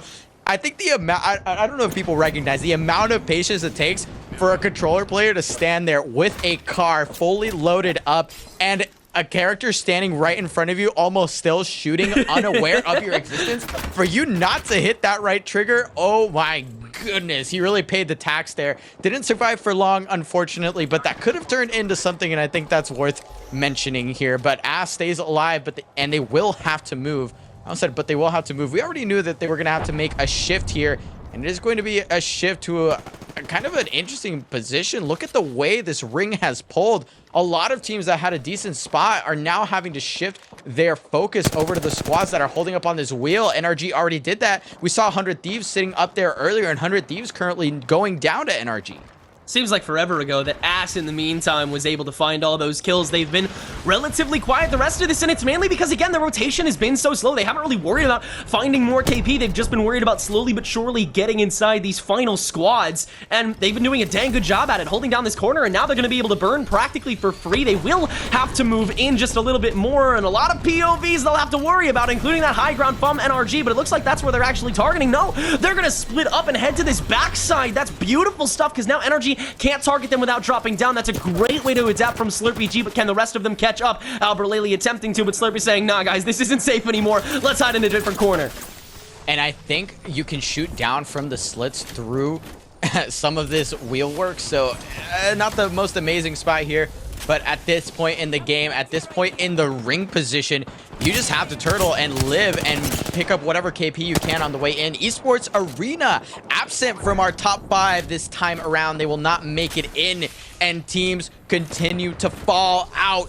E8 is also knocked out. We see Sweet in the kill feed with the Kraber finally doing work, this time onto Sentinels, who took out at least one other squad on the edge earlier in our fighting. So NRG now holding a great spot, finally finish us off 100 Thieves, and they are looking down with free shots left and right. They are pinging. You can probably already hear Sweet in the back of your head just saying, Look here. Look here. Free shots, free kills, free KP. Like, we need the points. And this is the time to do it because NRG is sitting in one of those spots in the top 3 of our leaderboard. So if they get kills here and they pick up a dub, that could be a huge win in game number 4. Yeah, this feels like a dream sequence. Sweet is on the high ground and has a Kraber and is in top 5. I mean, that just feels so, it almost feels too perfect for the situation. Like this game isn't real or the servers are going to crash in the final 5 seconds. We'll have to start from scratch or something like that. I just caster cursed it. I know I'm almost apologetic for it, but I have to focus on this game first because it is so still filled with actionable teams who have a lot of space actually comparatively, but NRG has more space than anybody. You got 3 players continuing to crack down on anybody in their sights, and right now that is on the far end of this circle, which is converging more than anywhere else. NRG, they can play as non-committal as they want, and yet here they are still continuing to do the most damage in the lobby. Nathan with the down and Sentinels falls. Oh my god, NRG is eating good today. This is ridiculous. They need to do nothing more here other than stall out and wait. GeForce as a duo is punishing the likes of Team Liquid, who is rotating it a little late. They don't even know where they are. Look at this. They think they're still in the building, but they're actually just holding this crate, and NRG doesn't actually have angles against this. So finally Capra catches on and says, look, we've got a team here. We've got a group that we can maybe pick up some KP on, but they might have made that decision too late. Bronzy has not dropped down his shield. It finally goes down. Capra putting down the generator as well, so they will live for a moment longer. It looks like NRG has now opted to take this down, and that's because they've been knocked down from their height, and Sweet has been knocked down completely. So NRG, formerly in Godspot, now has to fight for their lives. They're getting looked at from this height. I don't know who's dealing all of that damage, but it is a lot of damage for sure. NRG knocks out TL. GeForce is eliminated, so ultimately the final squad will pick it up, and that is none other than ASS. Albert Laley snipe down and slurp. Clean up game number 4, and really just an unprecedented way from what was just a corner of a corner. Ass all over the lobby, ass all over the chat, ass just about everywhere. Albralele, Slurpee, and Snipe Down finally able to five. And Optic did have an okay spot there, but once again, when you get engaged on, when teams get desperate enough, sometimes you can be on the bad side of that coin flip. So that's sort of what happened to Optic there, even though they were keeping out Los Demonios and probably were already counting up the KP they were going to have. Maybe, you know, counting their chickens before they hatch, end up getting punished there and end up unable to hold out. EA have to hold out against this contest from Renegades right now. I believe Renegades ended up losing out on it last time. Do trade out 1-4-1 for the time being. Actually, I think that's 2 members dropped so far. Make that 3. E8 is eliminated just like that, Tenric. We have a different team in the lobby that we didn't see before. Renegades will be joining us for the latter half of the game. Great way to kick things off over on the wall. In the meanwhile, Tripods, who also had an unfortunate game due to our friends over at AS. They're trying to separate themselves from the problem a little more this time. Nick Mercedes and the newly acquired Gent, they haven't really found their stride just yet, but there are a lot of games left to go. Stunny, crazy Sentinel shot, but already unloaded, has to recoup here in this 1v1, and Yanya in Luminosity is going to be able to take that kill because of it. But can Luminosity complete here? They still have to play from this distance with the R3 and triple take. Is Yanya still attempting to make some ground happen as Nazel has to back out here. Yanya still pushing through. Enemigo is going to find Zetanim to begin, and Luminosity is able to finish off Wingman season. Wingman season is out of this game. Luminosity Gaming winning out on this contest. Looks like they might already be pinging potentially a third-party situation, but it is not to be quite yet. And we pan on over to our final contest that we were seeing a little bit earlier. AS is looking a lot better than they were in the earlier games here. They had a pretty decent game there, of course, picking up the dub for our first match on Storm Point. So they're looking to repeat just like Esports Arena did on World's Edge, but they have to win this contest out first. And Ring 1 is already approaching. Those ring changes, you gotta love them. You gotta hate them as well. Nick Merckx certainly hating them a little bit more than they are liking it, because ASS is looking hungry for these kills. They have the shield advantage against ASS, but that's never stopped Albralele and crew from pushing down and winning these fights. Yeah, they're actually trying to get this pressure onward, even though they're the ones holding the outer edge. They don't want to play guard dog. They don't want to play babysitter here. They want to just get rid of tripods and move on to the next thing. They want to start getting a move on because they got punished for it a little bit too much last time. They were still able to take this game, but it was by the skin of their teeth and with a lot of chaos in the end game. And so I think ending those clogs is really important. Gent gonna be the first to fall thanks to Ass taking that high ground pretty quickly. That Horizon Valk combination on these towers is just so potent. Albralele definitely happy with what they've done so far, but Ass is not done just yet. An Arcstar to flush out that door. Slurpee holding down this low ground and then snipe down on the other door, and here comes the opening. That's the down on a Nick Mercs, and there's just one left to go. Deeds gets melted and Tripods falls in 18. A microdrone for a microdrone, and we get the perfect timing here once again. We pan on over to G2, laying the disrespect on heavy and thick and with way too much mayonnaise. That was incredible. Once again, G2 will be joining us for the I keep calling it the latter half. Really, we have quite a bit more Apex to play in this game. More. But in terms of contests, we, I think, are about finished up here. 2 minutes and 45 seconds left on this ring close. Once again, 17 squads left to play with, and G2 comes out on top once again. I think at this point, they didn't have the confidence they needed. They've certainly been given that boost by repeatedly winning the Stormpoint contest, so good job for them. I think there is still one member kind of ratting out for Furia, I believe, maybe Hids Watson, if I'm not mistaken, because I didn't see it on the kill feed, and only 3 squads have fallen so far, and I don't believe that one of them is Furia as of yet, so we'll see maybe a rat out and a better placement in the future. In the meantime, Torrent, a team that has, again, been kind of waiting in the wings and consistently performing pretty okay in the middle of the pack, getting a solid amount of KP in some of these games, especially game number 3, but nothing super of note just yet. Currently taking some pot shots from afar, attempting to boost up that bank. Again, this is day 1, but this is half of the games you gotta play. You gotta rack this up so that tomorrow you have the easiest springboard of all. Great shots taken over from Reeds on this R3 plus Volt combination. What a crazy combo that we've already seen a couple times boasted by these players. I think by Reeds more than anyone else so far. And you know what? I'm not totally against it. I think it's really fun to watch. Absolutely is a blast to watch. And I love to watch Torrent because they're one of those teams that can show up out of the blue. You kind of forget about them a little bit if you're not really following them too closely. You don't expect them, but suddenly they're up in your face and third-partying your fight. Big damage coming out from Reeds. That is a big crack, but he is going to have to slow this push down a little bit. Unfortunately, they get a little too over-aggressive too early. Reeds goes down, and they haven't even gotten close to finishing this fight off. Reeds will end up getting thirsted, but G-Force is eliminated in the process. So now they will have to hunt for this banner, hopefully hunt for a beacon to pick up their knocked down member. I think this is quite over though. There's still caustic gas to deal with, which means there might be one member hiding out. Looks like they're left over. They will pick up that banner, and Tor stays alive for now. Wait, you're telling me a Valkyrie got overzealous and then got punished for it? That's crazy. No way. No way. 100 Thieves going down pretty early at the hands of Sentinels, who again have been getting really consistent results, but just not getting in that top area. We're still waiting on them because, again, it's Sentinels, guys. There's always a moment where they shine. But Torrent are the ones that we're looking at right now. They are definitely the protagonists after a really solid team fight they just engaged in and trying to find a solid beacon for their friend. Renegades were one of the teams in one of these contests, and they're surviving and thriving as they make the northeast edge of this circle with not too much contesting them along the way as well. Again, just guarding the outer rim of this circle to make sure that their path in is uncontested, and I believe it may be, but no. Actually, it's Pow Pow that sights one from afar, very, very far.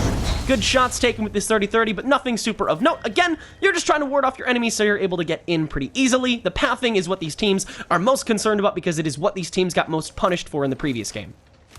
Yeah, absolutely. The pathing there is going to be critical. It's going to be critical, especially for teams like Torrent, where they have to include res beacons in their pathing now as well. They have to pick a good spot.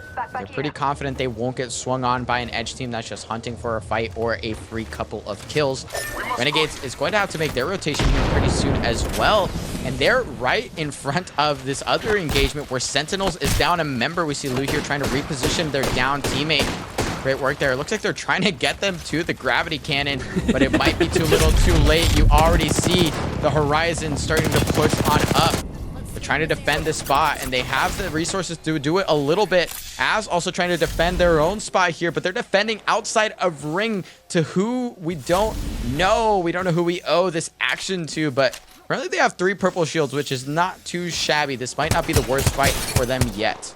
I commend whoever is contesting Ass because it's good punishment on what they realized last time, which is that Ass took their time on this rotation. It's a Jibby in the squad, so that may tell us something, as Slurpee is going to get melted away by said Gibraltar, and so now Ass has to take even more time with this. The more that they are slowed down, the weaker that they will become. That is clear in the previous game, and that is clear with this one. Another drop by Ass this time, as Slurpee is going to get revived, but it's Albraleli that falls to Zen this time, as the rest of Ass attempting to recoup.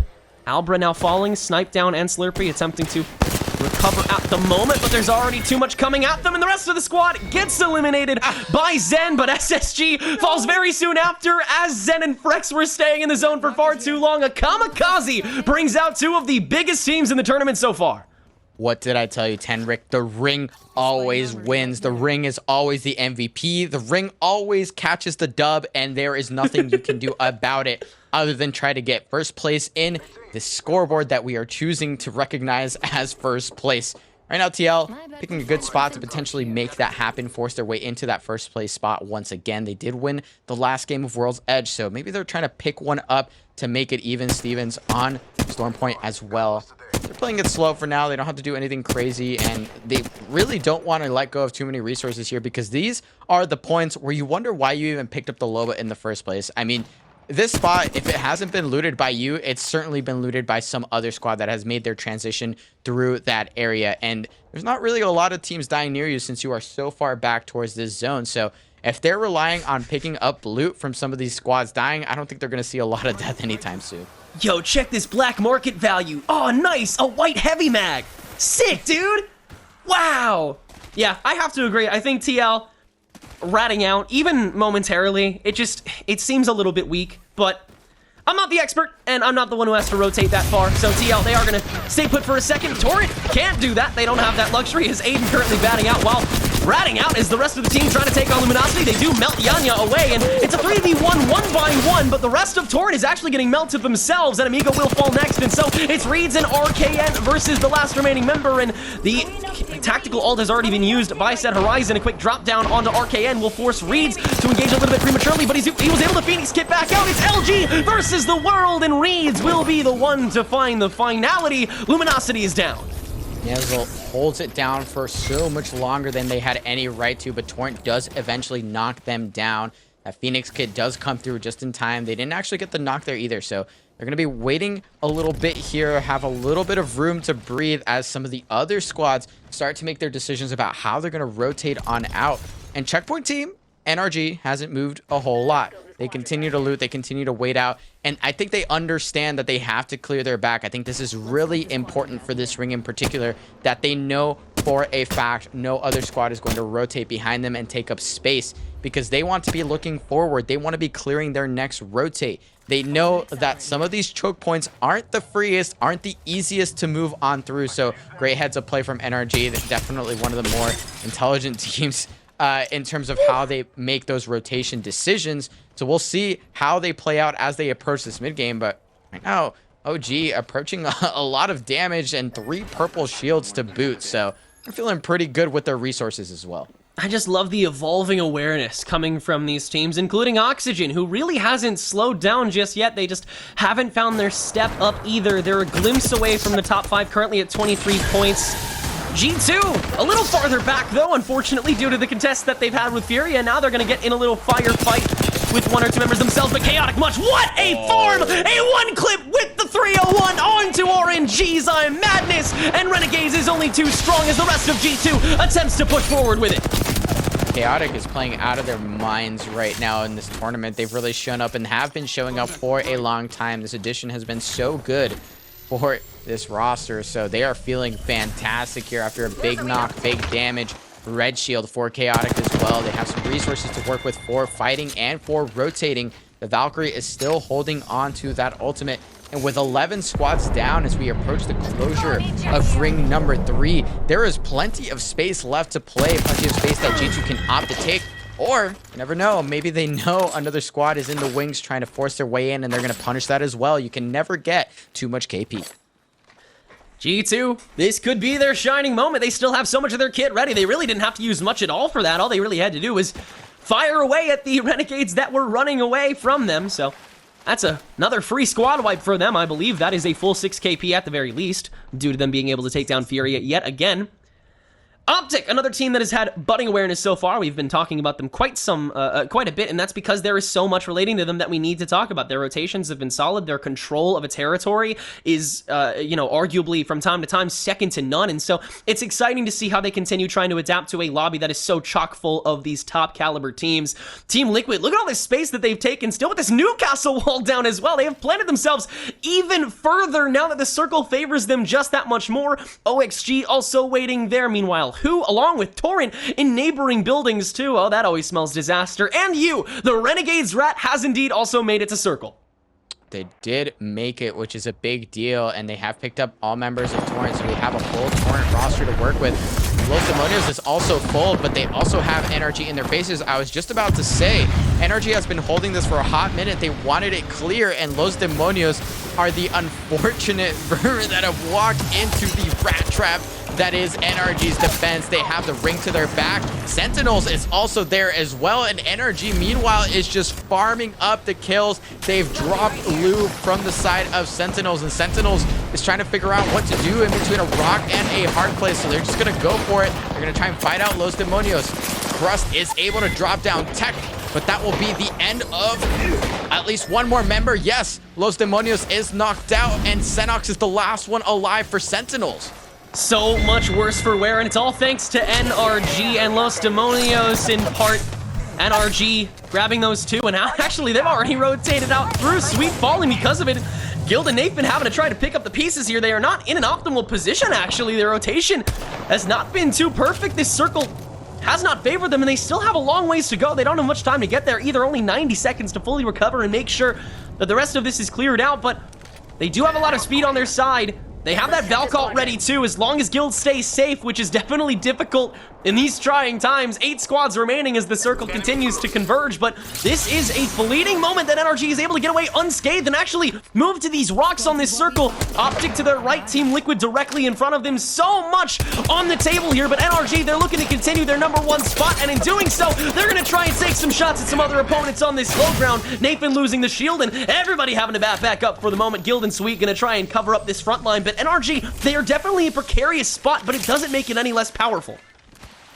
And actually, Team Liquid was knocked out earlier in the engagement where we saw NRG keeping out Los Demonios and Sentinels. So actually, NRG now taking up residence on this backside means that they have likely the most space in this final ring right now, and they can pressure so many squads, including Optic, who has had to shift away. Those rocks that TL were on were no longer playable, I believe, and so that forced that squad to move through. They made a decision about where they wanted to play after. They likely fought a team out and ended up losing, so now NRG gets so much real estate and so many angles to work with. Look at how much of the map they can stare at right now, but that goes both ways. If they are poking, if they are peeking out, they are likely to get poked out right back by Optic Gaming and the like. And we definitely heard a bow earlier. A bow knocked a member of NRG, and I gotta say, if there is a soundtrack to hell, it is the bow shot at 120 BPM, 100%. And that might still do damage to that squad. Renegade's only rat here, going to try and survive a little bit longer. Got to scrap together those placement points the best that you can. And look at how much space there is actually to work with, but so much of it unplayable with lack of cover. I think you was about to drop on 4 teams and then saw at least one and noped back out of there, now on the far reaches of this circle. And that's actually a great vantage to a fun fight.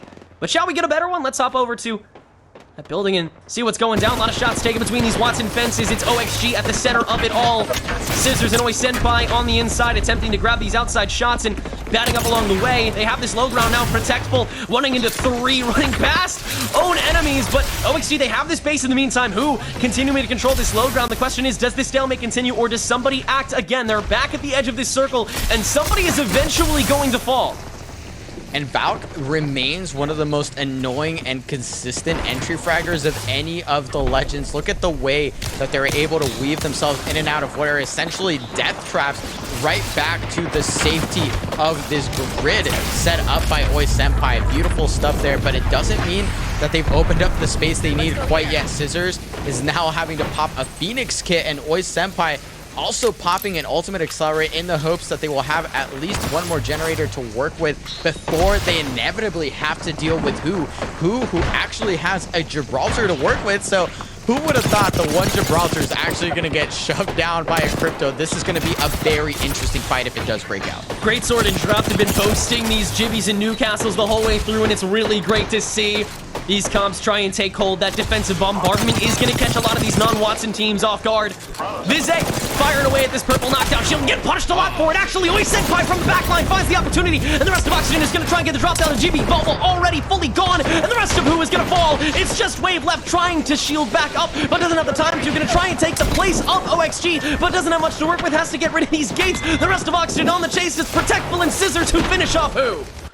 Oxygen is ultimately helped out, and Renegade's last member is actually the one doing the damage. I think they could have easily griefed at least two teams' games here, depending on how well Oxygen plays out of this big 97 spray. From Protectful is going to take that member down. Renegades is eliminated, and Scissors is the last member alive for Oxygen. Meanwhile, Optic Gaming has actually been eliminated. NRG's presence is being felt by the entire lobby right now as ring number 5 closes. Scissors going to try their absolute best to live it out just a moment longer, but they will be eliminated. Now this has fully broken out. Torrent has taken this height that Team Liquid was holding earlier, eliminating G2 completely, and now they're sliding down for what is the final fight of game number 5. We're gonna see a knock on the two members of Torrent make that 3. NRG ends up cleaning it up from one of the best spots on the map for the final ring and is your game number 5 champion. Ultimate Redemption holding from on high once more, but this time they don't have to get punished for it. Taking their sweet time pun,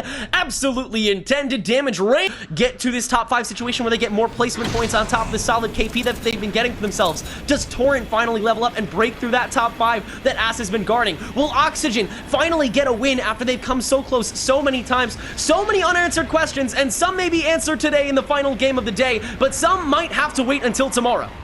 Absolutely. And what? Whoa, excuse me. You good, all the excitement, it made me lose my voice. Summon the demons there. And yeah, absolutely. Every team is going to be able to take this back to the drawing board in day number 2 as well. So they have time to sort of workshop a lot of these positions that they've been stuck in that have led to really bad games. But E8 here already looking like they might have a rough game. Mercy dropped early. A 2v2, 2v3 situation. We don't quite know yet. So they're going to continue to loot here and maybe turn this thing around, but certainly in a pretty bad position to revive their teammate, at least from the looks of it here. Yeah, we saw Luminosity be able to take down Elevate previously on the wall here, and we'll see them perhaps do it again as LG continuing to push the envelope, and in the meanwhile, Renegades also in a little bit of a duel themselves right now, but they have this low ground, so not exactly the best place to be in. Will they move inside? That's the big question. Not just yet. Oh, but they might have to. There's the Horizon Tactical to get up to this roof, but there's a lot more than Pow Pow may have bargained for. Regardless, he's going to find a hell of a lot of damage with this triple take on top of things. And Elevate is looking a bit worse for wear. But Renegades, they still have a lot that they have to deal with as well. You on pretty low health, and Pow Pow having to engage early to find Presley. That will do it. Elevate falls. Renegade absolutely blows up that fight. That early knock was, I think, the first step into the coffin. I don't know if there's actually some beef here beyond just the contest, but for now, they have won the last of it. And Tripods is going to look to turn their luck around as they have been completely dismantled by Ass in the last couple of games. Nick Merckx trying to heal up, but does get the door absolutely broken down. Trades quite a bit of damage, but it is not enough to get the knock. Albert Laley as well into that building, picks up the thirst, and now Gent is going to try and answer back, and he does indeed. Not quite picking up the thirst here.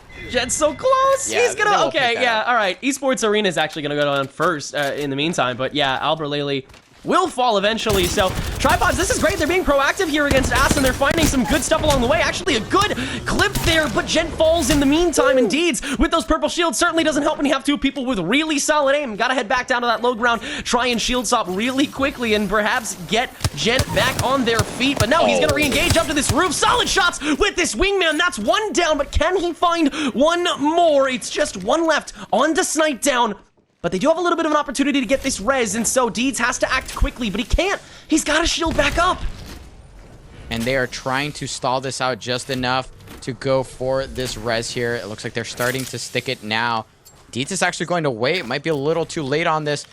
Decent placement there on the arc star. I don't know if it will do enough, and it actually whiffs. The door was there. They were actually healing, I think, on the outside. Not exactly sure there, but they are going to wait out just a moment longer. So Deeds still has a 1v1 situation. Nice pump to open things up, but it is not quite the damage he wants to look for the push.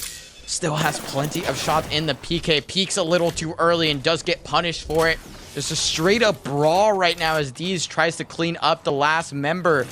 But Snipe Down did not come back to Apex Legends to join us, just to lose out on a 1v1, but it looks like that might be the case. That's 90 damage coming out and make that the total flesh damage left. Snipe Down is indeed eliminated. Ass is eliminated, and Tripods gets a game. It was a good try for the bluff from Snipe Down, but that knockdown shield can only last you so long, and you can only use it for so long. Deeds with the perfect punish on those PK shots. Tripods will finally move through out of Sonoda. G2 in their recontest against Furia. There's one down, but Designful is going to fall to this ring quite soon if he doesn't syringe up, and indeed he won't, but Furia takes the brunt of the punishment, and for the 6th game in a row, G2 outlasts. And will G2 take the ring damage to shoot bodies? We're about to find out. Wow, they're not going to shoot bodies. They are going to ult bodies. Oh my wow. God. That was... Do it to him. Right. Do it to him. Listen. That's a little, all right. Get to your rotation, bud. Come on. Yeah, they're gonna have you're to still pick in up ring. Designful, who is the whole team is deep in ring right now, so they're popping Phoenix kits. They have the shields to work with. If they can get out of the situation, they might have to give us the optic special and actually just drop down and start crafting up med kits.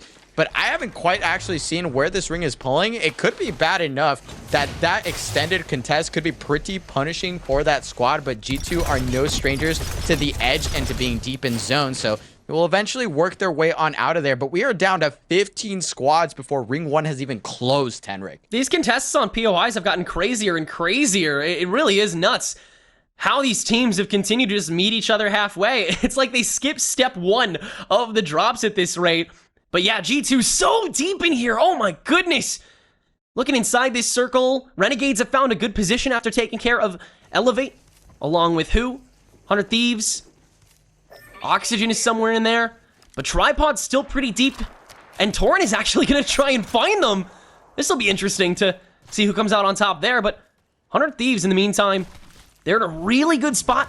A lot of room that they're currently controlling thanks to those Watson fences. Onmu still on this Ashe, actually, even though Vayne has foregone the fuse for the quintessential Valkyrie.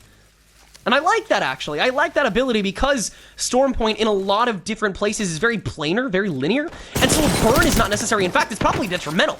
Torrent is re-engaging here on Tripods, and there goes 1, there goes 2, and there goes 3. Torrent takes down Tripods. Poor guys, they were able to take care of Ass, but they couldn't take of anything apart from it.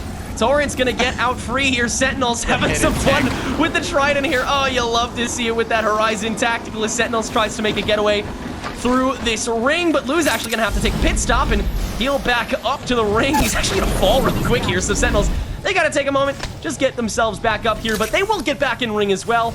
In our top 14 situation, we're not seeing a whole lot of a punishing game. In fact, a lot of teams are prioritizing getting to that second up circle instead of holding ring down.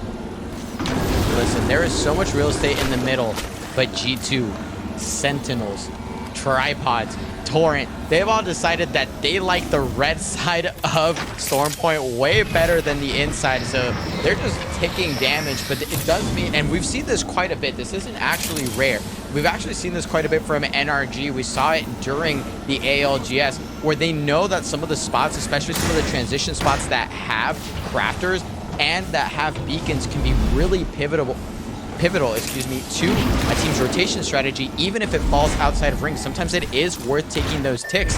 But if you know that's happening, if you're a team like Torrent that is hunting near the edge of zone and even into zone, you can punish teams, pick up KP, and prevent them from getting those rotations and those resources during their transition. I think it should be re-expressed that Esports Arena actually fell early on, didn't get any points from this game, and that's going to be massive going forward on the rest of the leaderboard. That leaves room for teams like Team Liquid and SSG and AS and Torrent and Oxygen to really break through and find their place in not only the top 5, but the top 3 if all goes well, including G2 now on the rampage. They're back inside the circle, and they're already met up with an opponent. The question is, who exactly is it? We're not entirely sure just yet. Hopefully we find out very soon, because somebody is going down very soon. That focus of attention, so much information given to G2, knowing they can still play this distance for the moment. Zane, time to take a touch on top of that Horizon Tactical, and is actually going to down Hakulo. It's Los Demonios that G2 has already found one down on top of. It's Chaotic Munch throwing that black hole in to keep one apart. Oh, it is so chaotic indeed. The PK shots come through. No shields for any member of G2 though, and so they do have to take a second before they re-engage. Doesn't matter much though when the rest of the team can save face. Los Demonios falls, and G2 on another roll.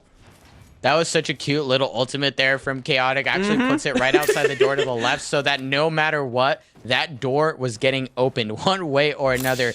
And the fact that Los Demonios had to commit that Horizon ultimate defensively very early on in that engagement, even though both Seers had been committed, G2 had a bit of that advantage there, and of course had some shield health on top. So they were feeling pretty good about that push. They are able to execute. Los Demonios, once again, getting caught out in kind of a rough position, not rotating it early enough.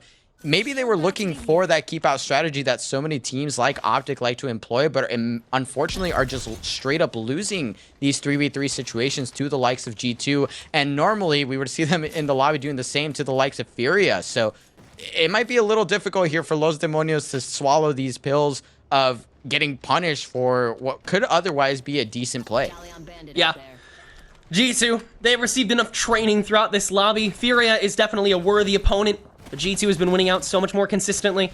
Furia gonna have to take a crack at it again in tomorrow's games, but for now, they are done, ending up with 4 points to round out the day. Definitely unfortunate thing to do, but that's what happens when your POIs are contested. You risk that consistency falling, and Furia, their risk has not turned into reward. Renegades falling early to guess who? It's NRG dominating Stormpoint for the 3rd consecutive game. Will that continue, or will another champion rise up? A lot of teams either holding down this circle or just scouting things out. We've reached a bit of a state of neutrality on both ends, but Optic is currently receiving a bit of aggression from every other side, holding down these rocks, and also have a trident to cover themselves, but a lot of resources already have to be used, and look at this position that Luminosity has. Oh man, and another contest here.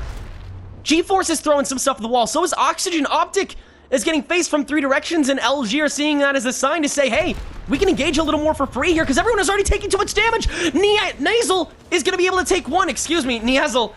And the rest of them are taken care of thanks to a beautiful black hole. And Amigo and Niazel finish off Optic, and they will once again fall below the top 10. Those car physics must be some of the most Looney Tune stuff I've ever seen in this game. But yeah, ultimately, with so many teams opting for the more aggressive compositions, that strategy that Optic Gaming likes to employ, again, of maybe not being super deep in the zone, being somewhere in the middle, being the middleman, the final decider on who gets through and killing teams on their way in. When you get into a situation like that where you're already relying on a vehicle as one of your primary sources of cover, that's just a very rough spot. And we see Luminosity and Enemigo specifically on that Bangalore, which is really awesome. Wow. And we're already seeing some of the strengths of it here. I mean, how else do you get to loot this spot so free when Optic was literally just getting punished from that same angle by another squad? You walk up, you smoke it out, and you're just chilling. That's a great use of that Bangalore. We'll see how it plays into this late game, because that ultimate can definitely blow up teams, especially in a ring like this.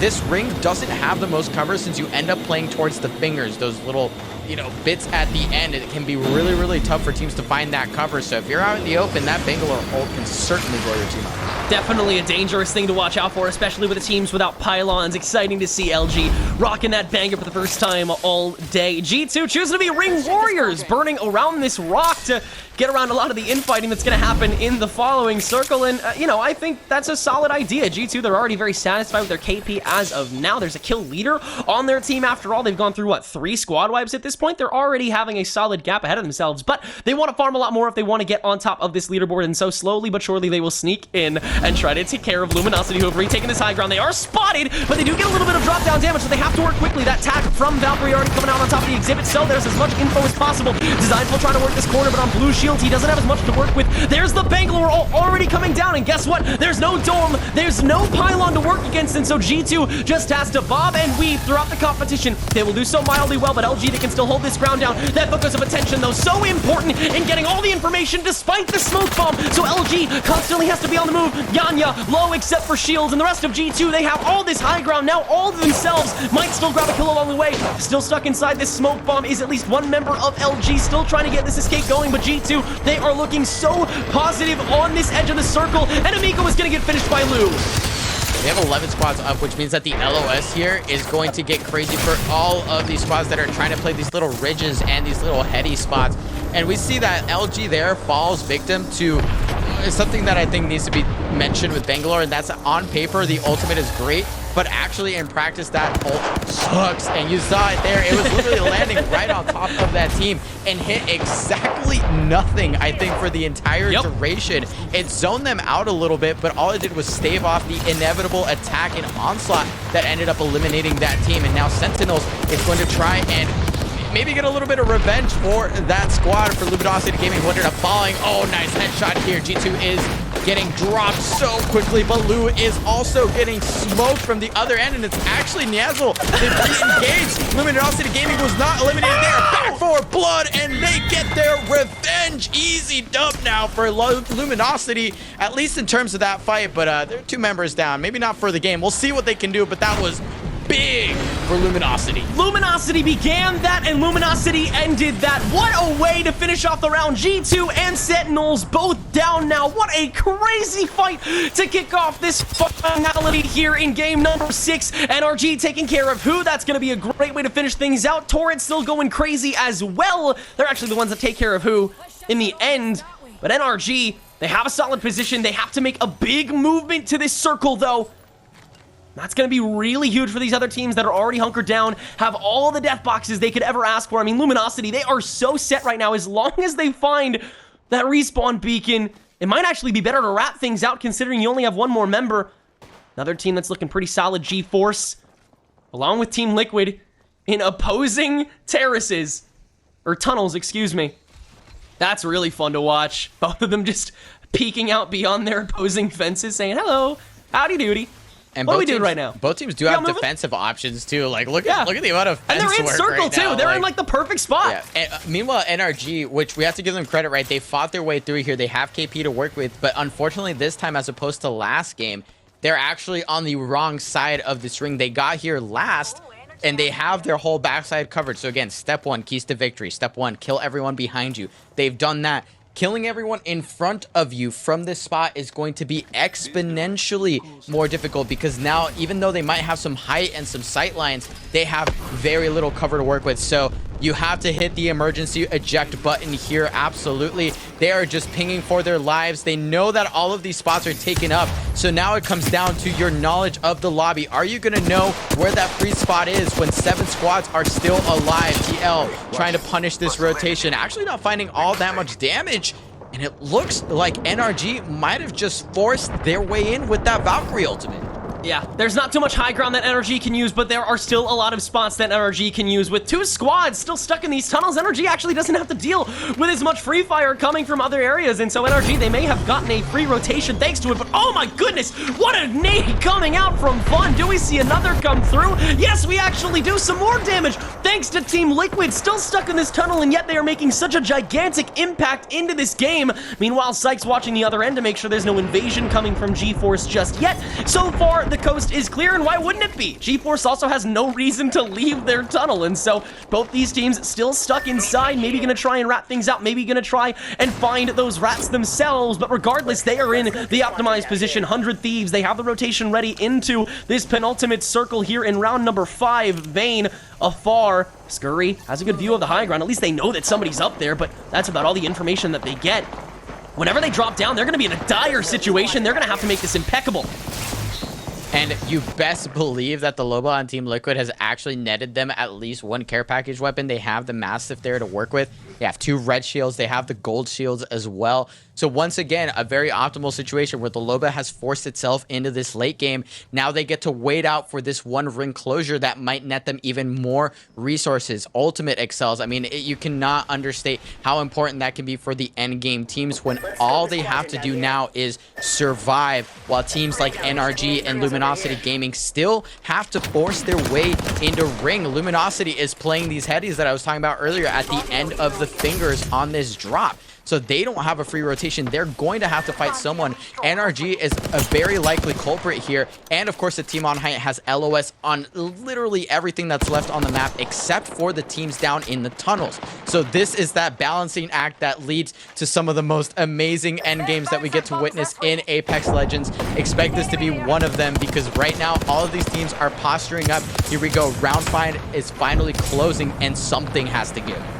Everybody trying to be the main character when it all comes to a head. LG and NRG have to hold down this low ground first, and LG are going to begin things with that black hole and find a couple finishers onto OXG to begin. That's one team trying to make the runaround, falling. Not entirely, though. The rest of Niazel attempting to find this getaway. Bangalore on top of the back line to make sure Oxygen is finished off. Still not just yet. Yanya saying, come on over, buddy. You can bat up down here, and indeed, they can, but not much longer. LG, they still have to move in. This high ground is eventually going to be given up as well, but not just yet. NRG still taking pot shots towards this backline as well. They have a lot of info with this backline thanks to the Seer Tactical, and so they're going to get this Thermite down. They have this midline, so they arguably have one of the tougher positions, but they're able to find one along the way. Oh, and shots on to Capra from Nathan. That's a great cutoff, man. And every other team is handicapped except NRG to an extent. LG now having to ward off so much damage coming from Nathan as Guild and Sweet attempt to recover from this backline that they've been trying to take this entire time. NRG now at the center of the circle. OXG only boasting one member. Protectful trying to rat things out, but he's at the edge. He's going to have to make the first move out of everybody, and it looks like LG is ready to commit to it. It's actually Team Liquid and NRG that make their moves instead. Sweet finish off Protectful. The rest of GeForce is now being contested by Team Liquid. The two teams in the tunnels have finally met each other, but NRG, they still look so unbearably strong. Niazel falls next. Knockdown shield is present though, and so Guild can't find the finisher. Instead, they're gonna fire through these smoke bombs with the help of the Seer Tac that finds the other two members. Red shields still up though, and so Nathan has to do a lot of work, but that's exactly what he does. Firing through, finding so much red damage. Still not fully recovered though, and so LG is not out of this yet, but now here comes SSG on top of the exhibit from the high ground. It is now a full 6-squad fight inside the smoke bombs, inside the dome. So many places to go, so many dangerous spots to try to contest. Frex, no shields available. Zen and Drop have to hold on the front line, and they just can't do it that long. But in the process, they'll be able to take down at least 2 members of Luminosity Gaming. But SSG is the first to fall. Luminosity looking first for where? It's just Capra left for GeForce, and he's also in a difficult spot. The rest of Team Liquid, though, they have full reds, full 3 members. 100 Thieves is still looking good. NRG is still looking good. This is still anybody's game except for GeForce's. They fall. NRG have this sideline. Niazel attempting to contest Gil, but that's not for long. And as the last remaining member, LG is now gone.